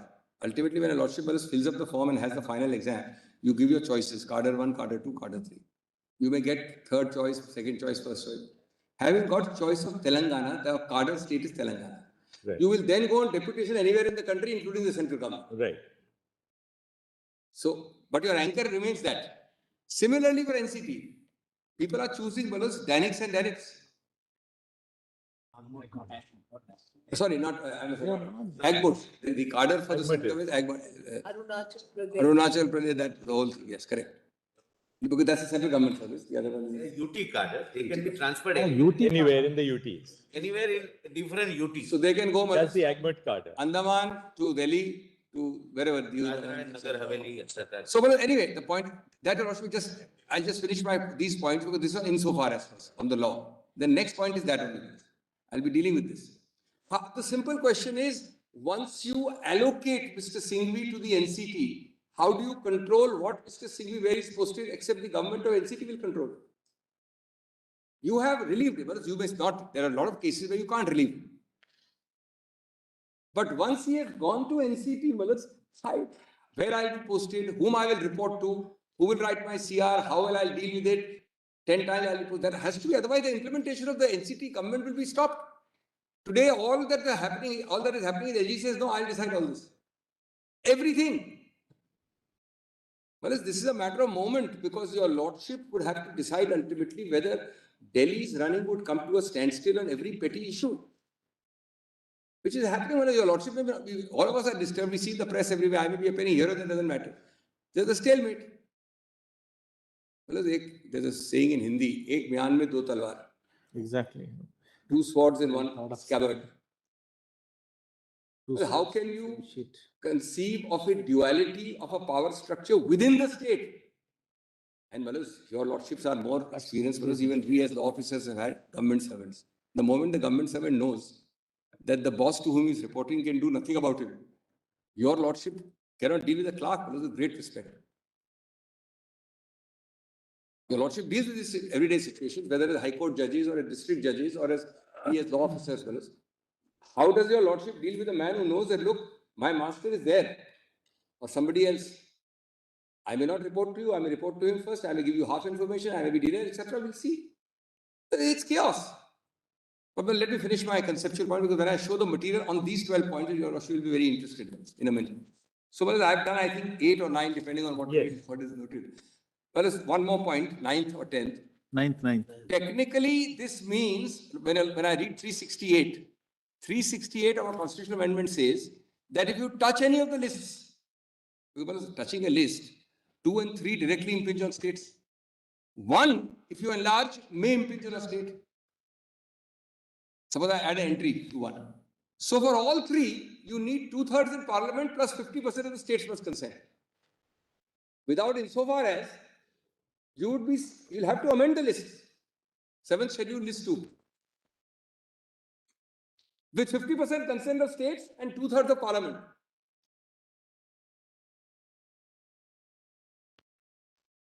Then what is the last 2 points are? One is, there is a very important judgment of your lordships in my written submissions, para 20, fully dealt. Prem Kumar. It makes it clear that once you leave 246, under part 14, that case Prem Kumar arose under article 312, not 246. Once you leave 246 in the 7th schedule, then state will include union territory. But because you were in the 7th schedule and 246 governed, so you had to do this. Well, I hope I'm clear. Prem Kumar holds that state will include union territory. It's only for 246 purposes that it will not include. Only for that purpose. And then lastly, which are in para 28, 30 and 31 of my written submissions. I have given paras 28, 30 and 31. These are my written submission paras. I have given many examples of Delhi exercising legislative power, creating bodies requiring civil servants across the board. Take, for example, how does Delhi have a Delhi Minorities Commission? Delhi Minorities Commission can't function with the Minorities Commission chairman getting up and serving tea himself. He has to have a staff. How do I create the Delhi Women's Commission? Delhi Commission for Women, it is called. How do I have Delhi Lokayukta? They're all laws passed by legislature of Delhi with the staff. Now tomorrow, Malas, that staff, its transfer, it's dealing with that. If the LG says, I will do everything, then Malas, I can't have any, the body is there in name, but there is nothing to implement the policy without a staff. I've given that.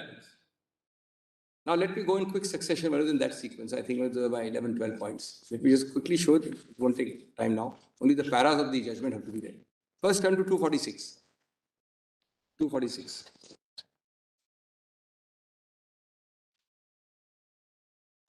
It's just after 239 mm. It's part of the Constitution.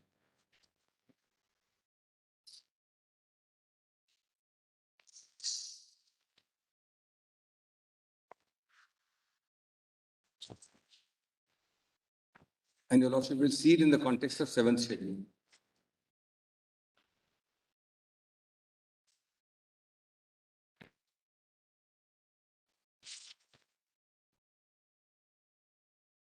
I'm sorry, in between is that long Panchayati Raj and municipalities. So it goes on to 243, A, B, C, D, E, F, etc. So then Lordship will just see from the scheduled, legislative relations, subject matter of laws made by Parliament and by the legislatures of states. Not, may I read it please? Notwithstanding anything in clauses 2 and 3, Parliament has exclusive power to make laws with respect to any of the matters enumerated in list 1 in the 7th schedule referred to as the Union list. Notwithstanding anything in 3, so 1 is notwithstanding both 2 and 3, 2 is notwithstanding 3. Notwithstanding anything in clause 3, Parliament and subject to clause 1, the legislature of any state also shall have power to make laws with respect to any matters enumerated in list 3 in the 7th schedule referred to as the concurrent list. Then descending order, number 3, descending order. Subject to 1 and 2 above, that is what your Lordship has read of. The legislature of any state has exclusive power to make laws for such state or any part thereof with respect to any of the matters enumerated in list 2 in the 7th schedule referred to as state list. Then, Malas, any territory not included is a separate category. That is, Malas, Parliament has power to make laws with respect to any matter for any part of the territory not included in a state. That will be a union territory also, Malas, not included in a state. Notwithstanding that such matter is a matter enumerated in the state list. What my Lord Justice Chandrachud said in the morning. Now, keeping this. Now, because as drafted, it is clear that state can't include UT in 246. For purposes of 246, it can't.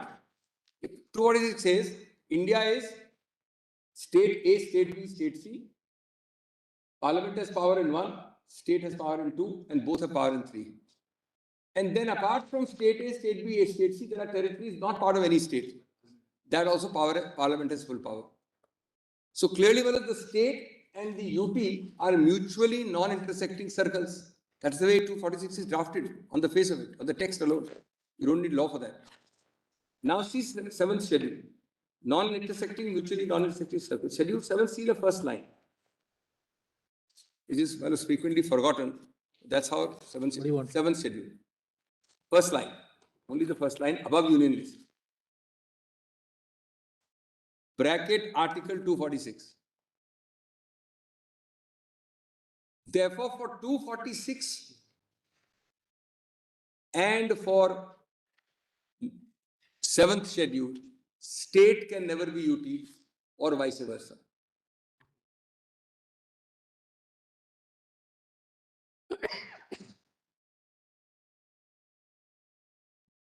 This is also clear from Kanyan.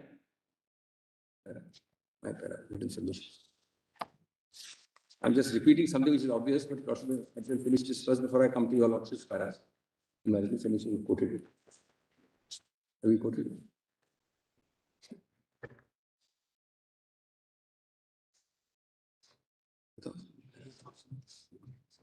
What is Kanyan citation? Kanyan is well as bookmark 51, 1968 to SCR 103. My Lordship has got it in my written submissions, cross-reference it in your Lordship notes as para 50, 50. And in that, your Lordship will see only one paragraph.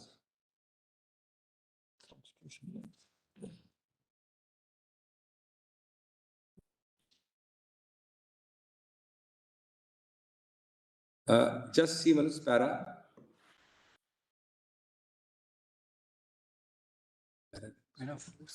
Para 4. It's a constitution bench, Manus. And just see para 4.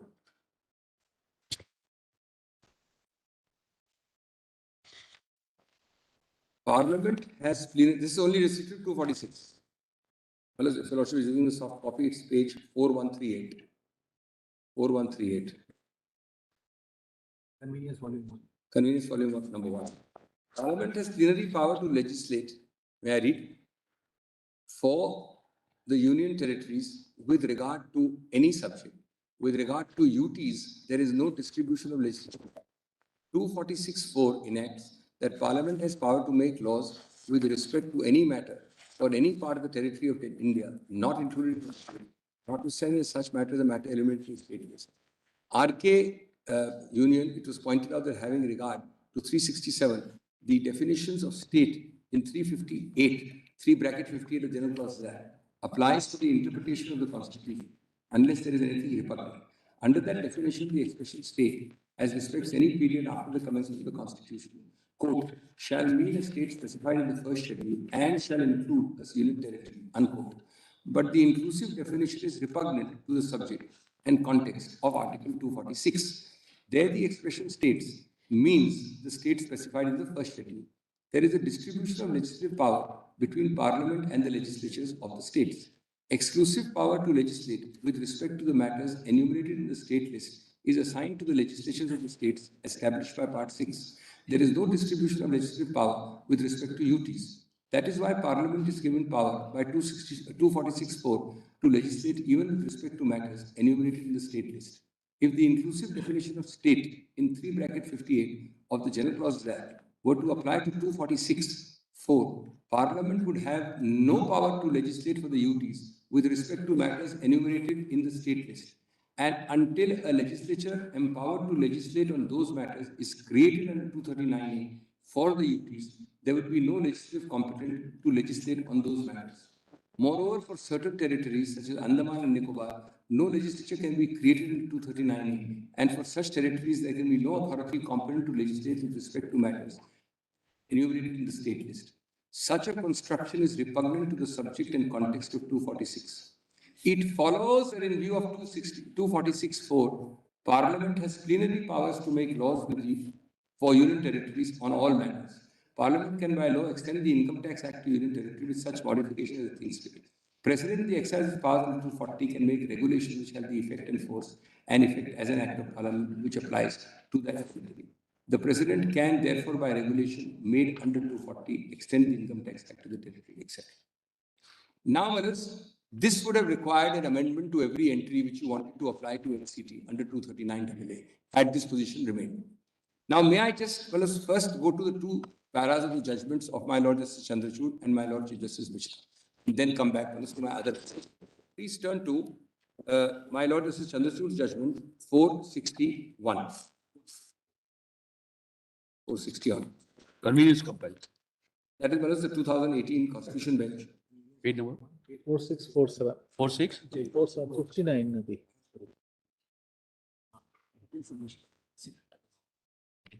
All my dots are there. Can you repeat that? Yes, I just. This will be in volume 2. Convenience. It's volume 1. It's number 59. Page 4882. It will be in number 2. Huh? Serial number. It will be convenience council, volume 2. Yes. Starts at 647, Dr. Singh, 2018 8 SCC 501. And at 4882. at 4,882. This is in which, volume 2? Volume 1. Volume 1, all these major judgments and compilation, volume 1. It's compilation comprising only of judgment. We have a 4,647. What is the serial number of the judgment in volume 2? This bookmark number is 59? Is not there. 59? 59 is the bookmark number. The relevant page for the para concerned is 4,882. It's there in your loss. No, it's, my convenience compilation ends at 48. Your PDF number, अभी बता दो.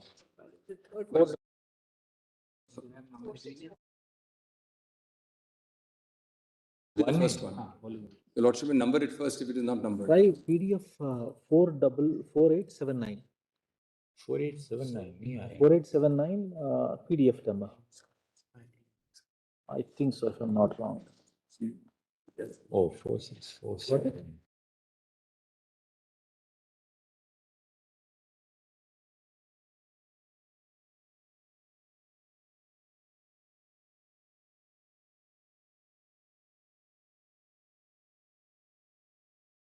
Mark this compilation is convenience 1 for the law. Your judgment. This is the first one we filed. Oh. Now in this one is 1 minute. Chief hasn't got it. Internal page of the report? 730. Internal page where your judgment starts will be 1 minute. Will be 650. Oh, 650. So it will be around 480. my lords have it. Correct, Very- 480. Brother, आपको मिला?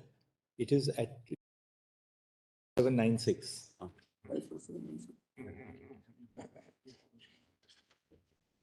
Oh, there is a problem. May I read minutes from 460? Para number. Yes, Mr. Shah has got 460. I've got from convenience company. All my lords have it. May I read? Just Oh, yeah. 1 second. Yeah, I'm sorry. Para 460? 460. What? Para. Para 460. At internal page what of the report? 736. 736. Yes. 50.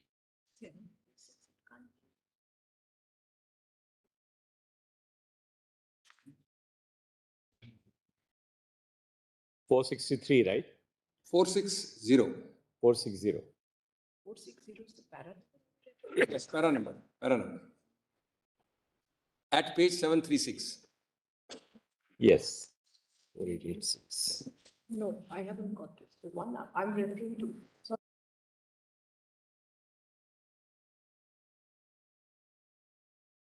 Convenience compilation, bookmark 59 is the constitution bench Thanks. So you are in the right. same case, 482. NCT, between the same parties on largely the same issues. 2020. You'll get it at page 4886. if I have the right company. In volume, it's in Compilation volume 1. Okay. And what is the serial? it's page 4882. Actually, Yes. 4886. Could my lords look at not the index page, but the printed page on top, 4882 Yes. has to be the same. It can't change. And the PDF page is 4886. Yes, 488. Got it? Ready by मिल गया आपको? Yes.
Yes. Yes.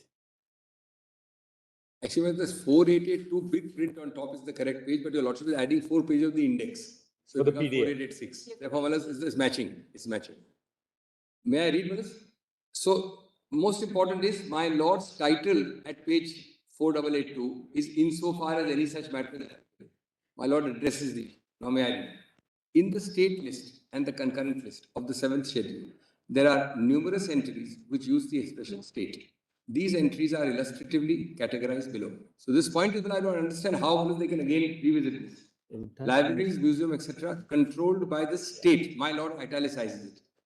Trade and commerce within the state, subject to the provision of entry 33. Elections to the legislature of the state, subject to the provision of law made by Parliament. Salaries and allowances of members of the legislature of the state, of the speaker and deputy speaker and assembly, if there is no legislative council of the chairman itself. All these italicizing is done by a lordship, identifying powers, privileges, and immunities of the assembly and of the members of the committees thereof.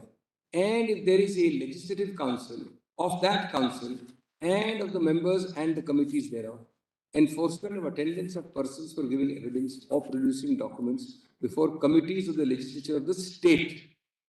Salaries and allowances, which were not mentioned just before lunch or just after lunch. Salaries and allowances of the ministers for the state. Then 41 is your lordship's entry today. 40 state public service commission, state and state. State pensions, that is to say pensions payable by the state or out of the consolidated fund of the state. Public debt of the state. Preventive detention, list 3 months. For reasons connected with the security of a state. Removal from one state to another state of prisoners, accused persons, persons subjected to preventive detention for reasons specified. Recovery in a state of claims in respect of taxes and other public demands, including areas of land revenue. Sums recoverable as such arising outside. Now kindly read 461. 239AA3A permits the Legislative Assembly of the NCT to legislate on matters in the state list, except for entries 1, 2, and 18. Entries 64, 65, 65 as far as insofar as they relate. And on the concurrent list, insofar as any such matter is applicable to the Union territories, full stop.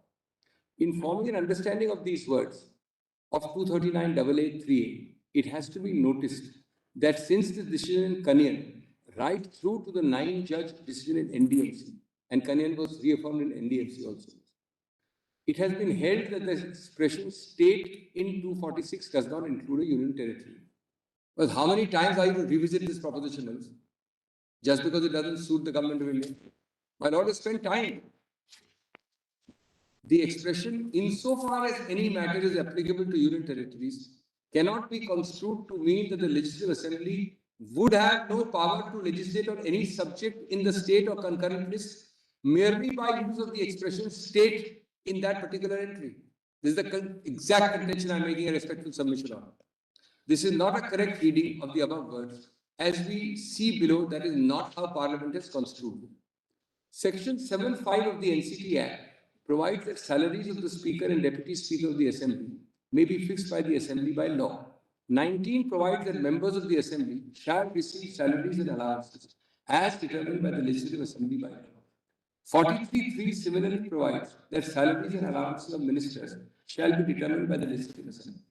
However, 24 provides that a bill for the purpose has to be reserved for consideration of the President. Parliament would not have enacted the above provisions unless legislative competence resided in the states on the above subject.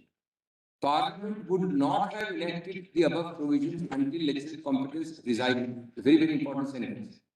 The subjects pertaining to the salaries and allowances of members of the legislative state, including Speaker and Deputy Speaker, and the ministers of the state are governed by entry 38 and entry 40. The NCT Act recognizes the legislative competence of the Legislative Assembly of NCT to enact legislation on these subjects. The important words are legislative competence. The use of the expression state in these entries does not divest the jurisdiction of the Assembly, nor are the words of 239AA3A exclusionary or disabling. And let us kindly note, I am asserting the same power for 41. Your lordship is given 10 sections. Well, it is not such a big issue. Let's see what 463 Yes, 463. The purpose of the above narration is to indicate that the expression state is by itself not conclusive of whether a particular provision of the Constitution will apply to UTs. Similarly, it can also be stated that the definition of the expression state in 3(58) of the General Clauses Act will not necessarily govern all references to state in the Constitution. If there is something which is repugnant in the subject or context, the inclusive definition in 358 will not apply. So all the will apply, but 41 will not apply. That is repugnant. This is made clear in the precedent emanating from this court. In certain contexts, it has been held. In certain contexts, it has been held that expression state will not include duties, while in other contexts, the definition of 358 has been applied. Hence, the expression insofar as any such matter is applicable to duties is not one of exclusion, nor can it be considered to be so irrespective of subject or context. Now, Malas, just pause here. You can always, Malas, keep on making nuances and distinctions and referring to 7, 9, 11, as if your Lordship has abundant time to do these, Malas, delightful, flight. So the learned Solicitor General would perhaps try and bring it within the last sentence of para 463, that you have to look at the subject or context. That seems to, from what he just said. I understand that. Now, just keep these 3 paras open. Juxtapose the impune notification. Is that notification in any manner, brothers, consistent with this, in whatever manner your Lordship reads these 3 paras? Notification basically says 2 things. One, entry 41, these institutions don't exist in your state, out you go. 2, where there is legislative power in the parliament, all executive power is also in parliament, you have no executive power. That's all it says, it's 2 paras. Can it, well, with great, then why did your Lordship sit in a constitution bench to decide all this? So the whole thing is negated by this interpretation. And it is directly dealt with, I say. How is Chief Justice Mishra dealing? Now come to Justice Mishra, Chief Justice Mishra, 204. Yes, let's start with 39 first. What is the internal page? 39 is, come on. You can give us the printed page also at the top, like 4882 or whatever. 4714. That is Manus plus your Lordship's 4 index pages. So 4714 is without the index pages. No, that's all right. 47. You know? 39. 39. Murari bhai. Yes, sir.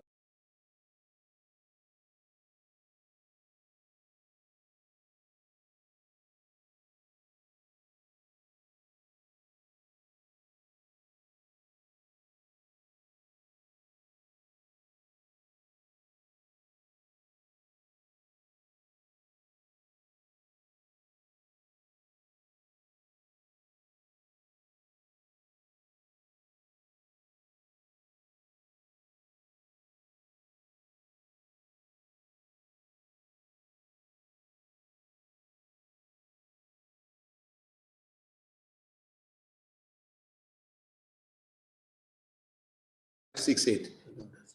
Okay. Yeah, read it, Manus. Yes, please.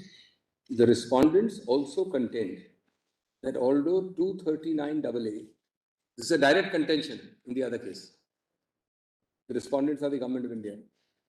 That although 239AA confers on the Legislative Assembly of Delhi the power to legislate with respect to subject matters provided in List 2 and 3 of the 7th schedule, yet the said power is limited by the very same article when it employs the phrase insofar as any such matter is applicable to UTs, and also by specifically excluding from the power of the Assembly certain entries as delineated in Clause 3A. So that was a submission which was recorded. Direct for us. This restriction, as per the respondents, limits the power of the Assembly to legislate, and this restriction has to be understood in the context of absolute text. So, either there is explicit exclusion, they argue the other side, or there is implicit exclusion. Both are applied against me. Nowhere is it so found. Now turn to those paragraphs. Come to 204 first.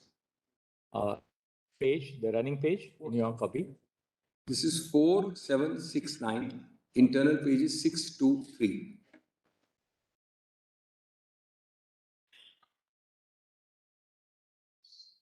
Para 204.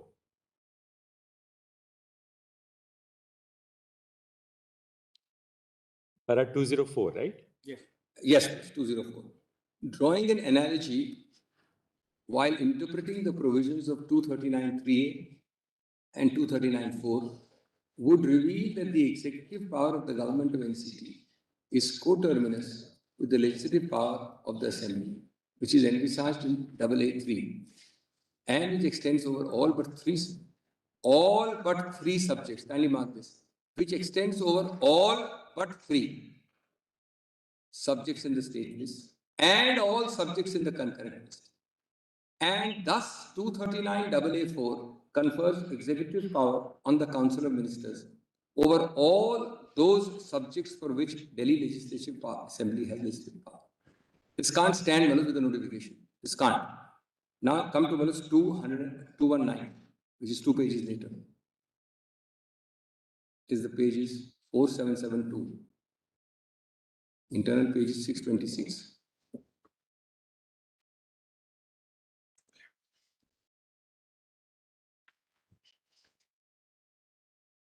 Thus, it is evident from clause 3 of 239(a) that Parliament has the power to make laws for NCT on any of the matters enumerated in the state list and the concurrent list.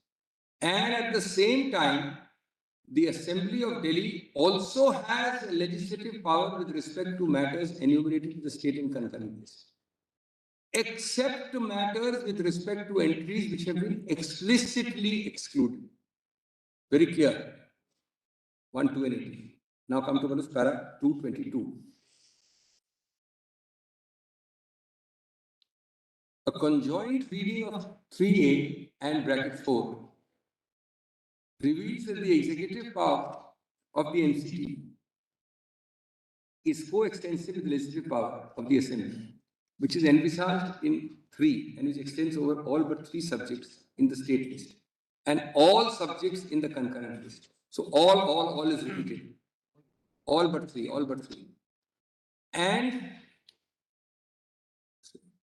And all subjects, and thus Article 239(4) confers executive power on the Council of Ministers over all those subjects for which Delhi Assembly has legislative power. 230, I'm reading 223 now. 223, perhaps I can skip others. May I read that very well? 239(3)(a) reserves Parliament legislative power on all matters in the state list and concurrent list. So again, all. But clause 4 nowhere reserves the executive power of the Union with respect to such matters. This is very important. Very important. Nowhere reserves the executive power of the Union. On the contrary, clause 4 explicitly grants to the government of Delhi executive powers in relation to matters for which the Assembly has power to legislate. The legislative power is conferred upon the Assembly to enact, whereas the policy of legislation has to be given effect to by the executive, for which the government of Delhi has to have coextensive executive powers. And this is where civil service comes in. Such a view is in consonance with the observation of Ram Javaya, which has been discussed elaborately. 224 now. Article 239(4) confers executive powers of the government of NCT, whereas the executive power of the Union stems from Article 73 and is coextensive with Parliament's legislative power. Further, the ideas of pragmatic federalism and collaborative federalism will fall to the ground if we are to say that Union has overriding executive power even in respect of matters for which the Delhi Assembly has legislative powers. This, I would say, concludes the matter, unless the Lordship is constantly being asked to refer here and there. Thus, it can be very well said that the executive power of the Union in respect of NCT is confined to the 3 matters in the state list for which the legislative power of the Delhi Assembly has been excluded under 3A. Such an interpretation would thwart any attempt on the part of the Union to seize all control and allow the concepts of pragmatic federalism and federal balance to prevail by giving NCT some degree of required independence in its functioning, subject to the limitations imposed by the Constitution. I would say not pragmatic or cooperative, no federalism at all can exist if you do not have this modicum of power. Then Manus 245. Actually, para 224 is a clincher, that one sentence. I beg your pardon? Para 224 Yes. according to us clincher. Thus, it can be very well said. But you must be absolutely right. Leading up to the totality also, leading up to 229 then. 229.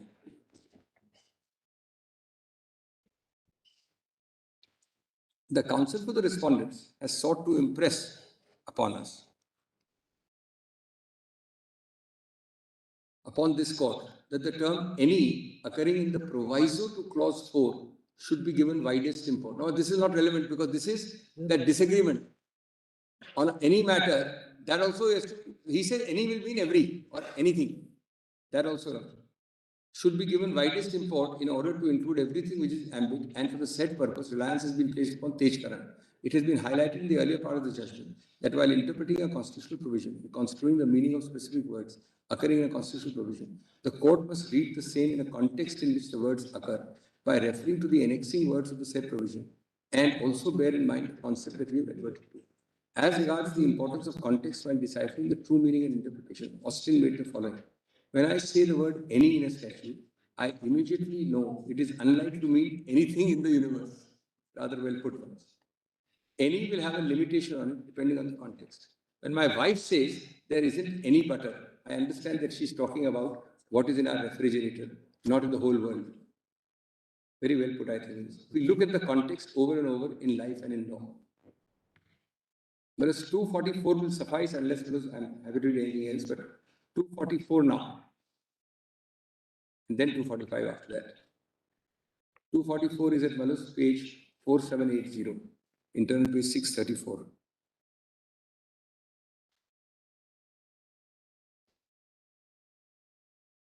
Upon scanning the anatomy of the 91 Act, we find that the Act contains 56 sections divided into 5 parts, each dealing with different themes. Now we may refer to some of the provisions contained in Part 4, titled Certain Provisions Related to LG and Ministers Relevant to the Case Law. Section 41 deals with matters in which the LG may act in his discretion and reads thus. So, Manus 41 is quoted. This is the discretion one where he has to, he can't be, there's no aid and advice, including several others, quasi-judicial functions. Lordship sees the second item in 41. Judicial or quasi-judicial functions stated there. There are many more, the Lordship has that. 245. A careful perusal of 41 of the 91 Act shows that the LG can act in his discretion only in matters which fall outside the competence of the Legislative Assembly of Delhi, or in respect to matters of which powers are entrusted or delegated to him by the President, or where he is required by law to act in his discretion, or to exercise any judicial or quasi-judicial functions. And therefore, it is clear that the LG cannot exercise his discretion in each and every matter. And by and large, his discretionary powers, very important, by and large, his discretionary powers are limited to the 3 matters over which the legislative power stands excluded. So, but there is a harmony brought about to the scheme without which one's real functioning would become impossible. I'll just go to the conclusions now on this, fellows. 284 is the para number at the end of Justice Mishra's judgment. 4794. 284. It's a large para, long para. 1 minute. 284 points, which point? 284.14, which is at 4794, internal page 648.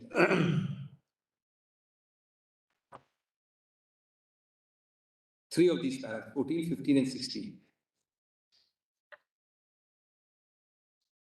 The interpretive dissection of 239.3 reveals that Parliament has the power to make laws for the NCT of Delhi with respect to any matters enumerated in the state list and the concurrent list.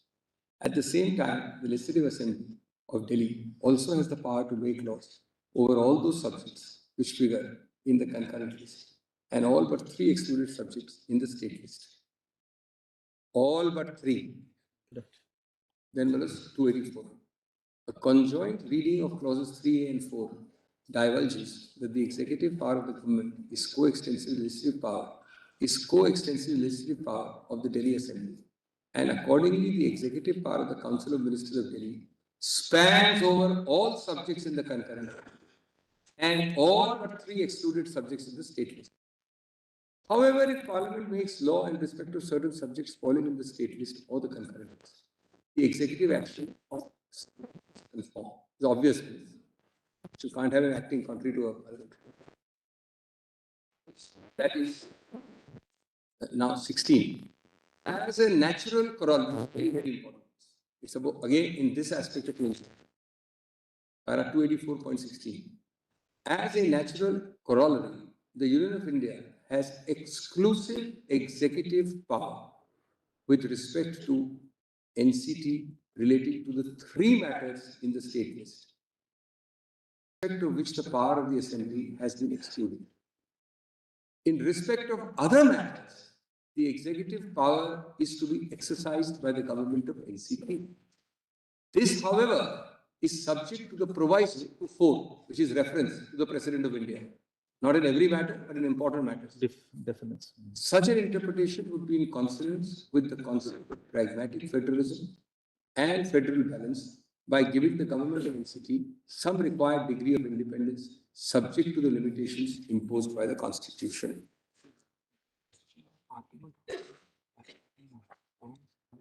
Now, to say that para 39 with the exact insofar as is noted is remotely accepted would be a travesty, is my humble submission.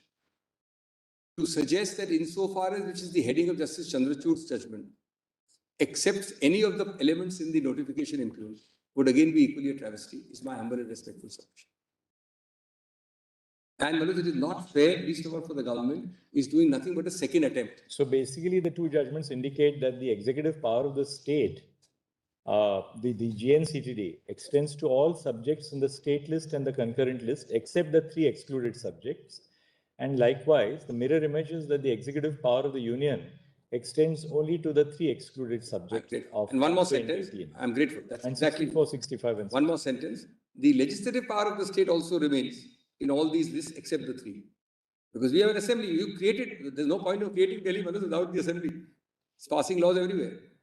Why should you also be considering hypothetical cases of some collision, some repugnancy? That's not arising here in this case. You are simply issuing a notification, executive notification, purporting to be under 239AA, saying civil services, out you go. Now, just to end, and I'm ending my 12 points, just see 368 only by way of peripheral, just reinforcing. Article 360 amendment. Before that, before that, in my written submissions, there is a list, given of all the places where it is state. Give me the para number. 28. Para 28. My written submissions, para 28.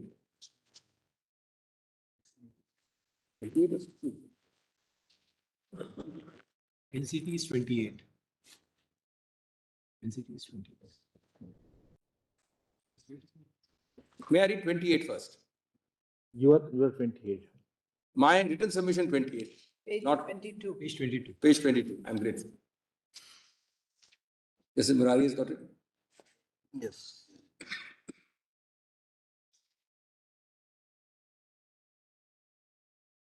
Chief.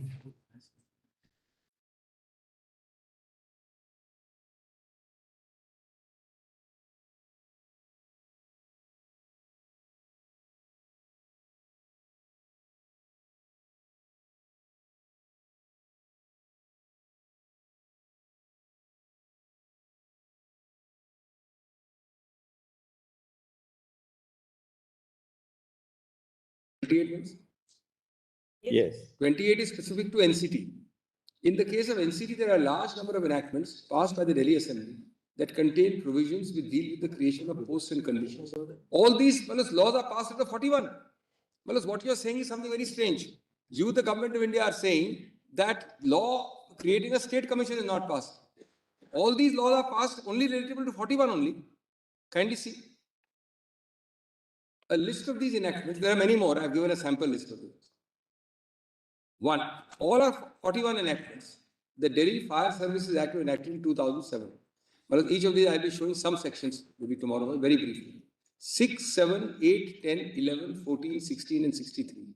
Bookmark is 17. Deal with creation of posts and terms of employment services of various personnel who are contemplated to be appointed under this Act. The enactment has also received presidential assent. These provisions can only relate to entry 41. As such, the observation, the decision of Justice Bhushan in para 208, plus 208 I'll come to separately, that the Delhi Fire Services Act relates to entry 5 of list 2 is erroneous because the provisions related to creation of posts and terms of service can only be related to entry 41 minutes. There's no other entry. Even if other provisions can relate to other entries. Take the next one. Delhi Commission for Safai Karmchari. I'm only reading this para for Delhi. Safai Karamcharis Act of 2006, and they're all relatively recent. Section 4, Terms and Conditions of Office of Chairperson. Section 5, Salaries, Allowances of Chairperson. Section 7, Staff of the Commission. Then number 3, Delhi Minorities Commission. Bookmarks are all there. They're all on the record in the first compilation. Bookmark 19, etc. Section 3, Constitution of the Commission. Terms and Conditions, Staff. Finance Commission, very important commission. Composition of commission, qualification for appointment, terms of appointment, disqualification for being a chairman, conditions of service of a chairman and the members. Another very important act was Delhi Lokayukta and Uplokayukta. Appointment, duration of office and other conditions of service, removal and staff of Lokayukta and Uplokayukta. Another very important one. All these 5, 6 are very important acts when they are used daily in Delhi the most. Delhi Commission for Women Act. Same thing, Malas, I've given. And then Delhi Electricity Reform Act. This entire DERC, Malas, all this, Your Worship gets these appeals from the Regulatory Commission. It's created staff, experts, consultants, everything has to be under this act.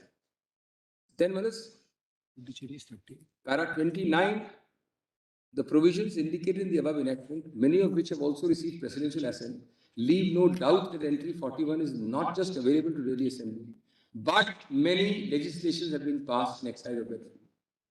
It's wrong to think that not exercised. Similar is the position in the UT of Puducherry. Now I'm going to Puducherry just for example, not Delhi. There the same thing is happening, but under the Government of Union Territories Act of 1963. 18.1 of that Government of Union Territories Act says, subject to the provisions of this Act, the Legislative Assembly of Union Territory may make laws for the whole or any part of the Union Territory with respect to any of the matters enumerated state list or the concurrent list, insofar as any such matter is applicable in relation to UTs. Same. The Puducherry Assembly has passed the following acts that establish and create posts, which can only relate to entry 41. Now I'm going to read that because 4 are given here. Home guards, groundwater control, marine fishing, and public health. Each is in a bookmark in your Lordship's file.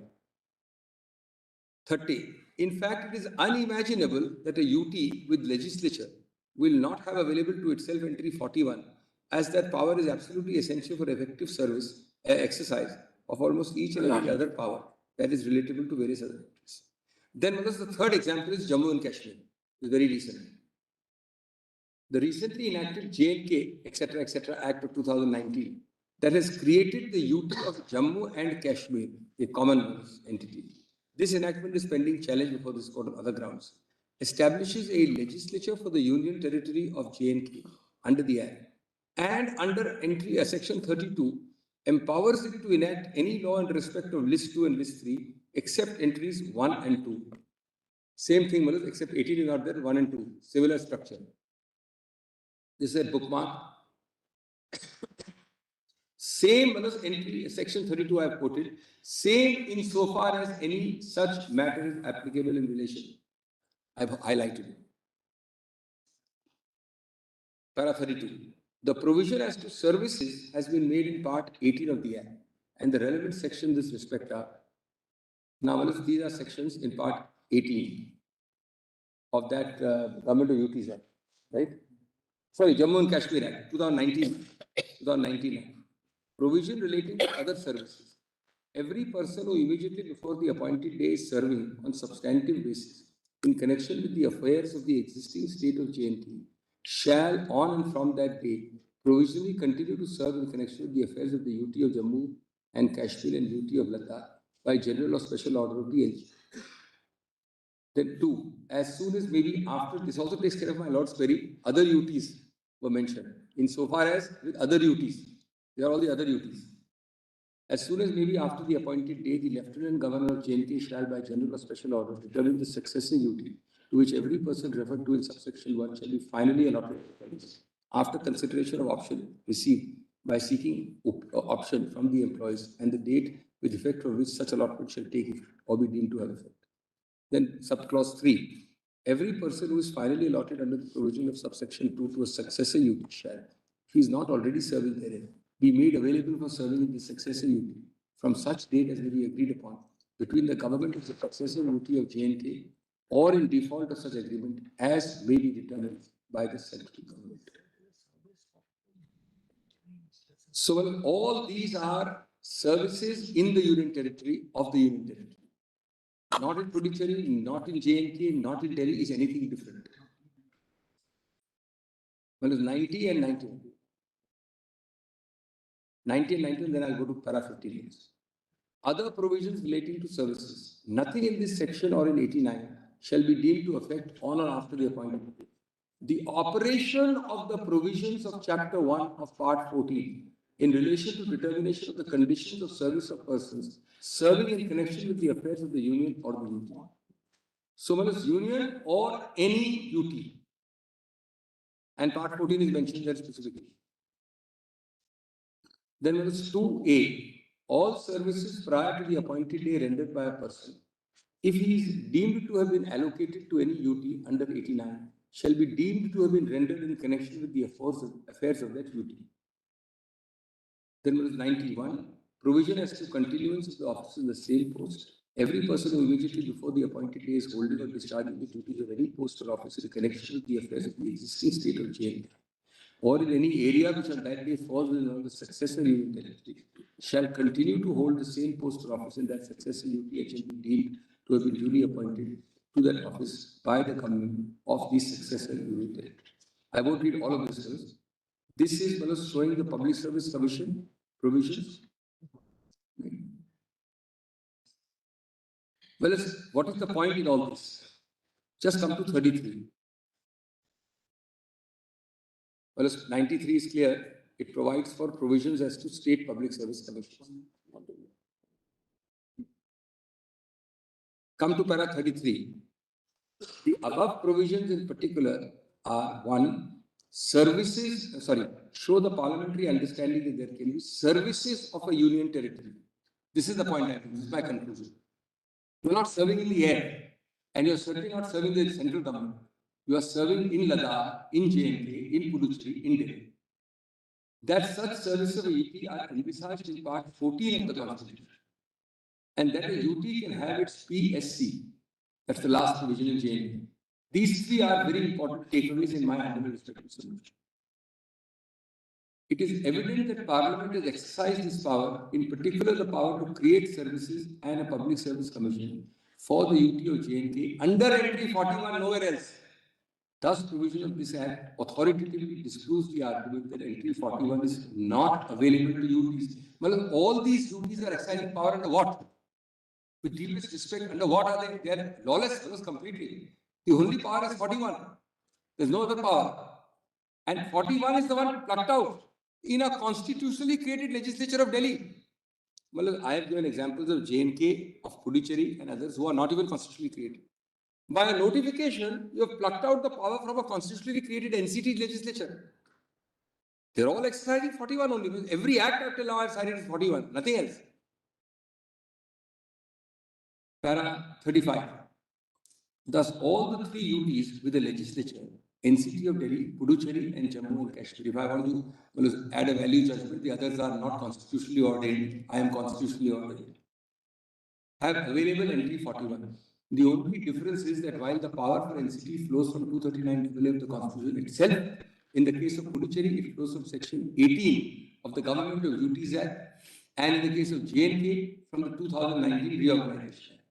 It puts the case of NCT on a fortiori or a firmer footing, not lesser. Further, the example of Jammu and Kashmir shows the extent of state services in union territory with legislature is a function of its history and necessity. In the case of J&K, as there was a conversion of full-fledged state to a UT, the first case of a reverse conversion, state becoming a UT, first case. In the case of J&K, as there was a conversion from a full-fledged state to UT, the administrative architecture in respect to the services was that of a state, and there existed full-fledged state services and state public services commission. Accordingly, the same were continued. In the case of NCT, prior to introduction of 239, Delhi was serviced by all India services and central government services. This is important. Delhi was serviced by all India services and central government services. The same was continued post introduction of 239AA with some additions made in various legislations. Thus, the existence and extent of state services in a union is a function of historical factors and cannot be the basis of determining whether a field of legislative power under 41 is available. Now, this is important, Malas, on the other point, existence and exercise of power. Field is available, it's been exercised many times. I'm now dealing with the larger issue that suppose it had not been exercised. Doesn't matter. Doesn't matter. That power is page 30 top. That power is undoubtedly available to union territory with the legislation. The Balakrishna committee, apart from being wrong for other reasons, also conflates the existence of a power with its exercise and the extent of its exercise. It's completely erroneous. In fact, it is settled law that the existence of power and exercise are different things, and whether a power exists cannot be derived from whether and how often it's been exercised. This is without prejudice the alternative argument. Justice Bhushan's judgment is entirely based on Balakrishna's opinion. Entirely. Balakrishna report omits to even mention Prem Kumar, which I'm about to read. The structure of state and union territory in Prem Kumar is ignored. The commission is totally wrong on constitutional law. But just to end this on exercise, this is paragraph 38 is without prejudice in the alternative. Above this, all this, I have shown your lordship the actual exercise of power. Now I'm showing it doesn't matter. Is the entry 41 there or not? It is not created for some third party. It is created for NCT only. Once you make a legislation. Now, this proposition 38 is, in fact, it is settled law that the existence of power and exercise are different things, and whether a power exists cannot be derived from whether and how often it will exist. I'm sorry to digress. Apropos Justice Narasimha's query, not only is the Justice Bhushan judgment on Balakrishna report, Justice Balakrishna report is expressly rejected as worthy of reliance by the Constitution Bench. Expressly. Saying that when we have the text and we have the context, we don't rely. And my lord is right, it is entirely based subsequent. That's the two judgments. But let me first, it follows on to judge. Justice Bhushan is part of this also. Now come to this. State of Haryana. Bookmark 53. I'll just read from here, just that para is enough. You don't need to go to the judgment. May I read from here, please? Yes. In the two cases discussed above, no provision of the Central Act was under consideration by this court. Moreover, power to acquire for purpose of development and regulation has not been exercised by Act 67. The existence of power of Parliament to legislate on this topic as an incident of exercise of legislative power on another subject is one thing. Its actual exercise is another. Well-established proposition. Well, as Kameshwar Singh, it was further contended that the power to make a law is a power coupled with a duty, because such law was obviously intended for the benefit of the expropriated owners. And where the legislature has authorized such expropriation, it was also bound to exercise the power of making a law, laying down the principles on which such owners could be compensated for their loss. It cannot possibly have been intended that the legislature should be under an obligation to make a law in exercise of that power, for no obligation of that kind can be enforced by the court against the legislative body. The entire notification says because you don't exercise the power, therefore the power is out. Two more paragraphs done with section, para 39. In fact, there are various provisions of the Constitution with respect to the Supreme Court that will rarely or never be. Article 127, 228, 138, 139. 127 has been invoked by the Supreme Court actually more than the High Court. The cognate power in the High Court has hardly ever been ignored, I believe once or twice. The Lordship has had 5-6 cases. Are examples of such would be impossible to contend account of non-exercise or rare exercise these powers do not exist. In Bir Singh, which is a matter dealing with reservations, recognizes that the services in NCT were central government services. Of course, it is prior to the these services created prior to the 239AA. In fact, Bir Singh recognizes it was not at all concerned with the constitutional implications of 239A, and the same was expressly clarified by the judgment. Now, Bir Singh is something they are relying upon. That is, a constitution bench speaking through Justice Goel. I'm just taking care of it here, by saying a simple thing. Because he was conscious that the judgment could be misused, as it is sought to be done now today, he added a para 42. How can you even rely on it today? Just see para 42. I'll deal with it later, tomorrow. We make it clear that we are not entering into any discussion as to the special provision status of Delhi by virtue of the provisions contained in 239AA, as the said issue does not arise for our consideration in the present offense. There are observations about a pre-situation, and they fortunately make it, because by then, the situation was pre, but the 239AA had come in. So they make this exclusion. One more thing before your lordship rises, just 1 minute we take. Paragraph 15 of my same written submission. 1.5. It is partly there in Justice Chandrachud's judgment, in Chief Justice Chandrachud's judgment. The same submissions? You want same submissions. Going up, Going back, page 9. Page 9. It will just take a minute. That Bir Singh is a constitution bench judgment, no? That's about the ST of Delhi. Reservations, correct, reservations. No, I find that judgment also one of the relatively smaller but still relied upon, so I'm just clarifying. I'm going to just turn the page as your lordship rises. At page 9, this is several other, many are actually covered in Justice Chandrachud's judgment. But this is a list where the word state or states have been highlighted. Your lordship is scroll from page 9 to page 13.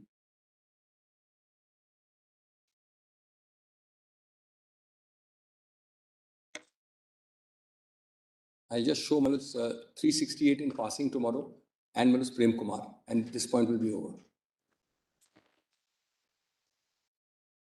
I'm very deeply aware. How long roughly will you take? Couple of hours. Less than couple of hours. Less than couple of hours. Today, we got only 2.5 hours. Less than couple of? Less than 2 hours. Couple of hours means very dangerous. No. Today, actually it will be... You can say 1, 2, 3. Today it will be, tomorrow it will be filling the quota of today. Today we got only about 2.5 hours.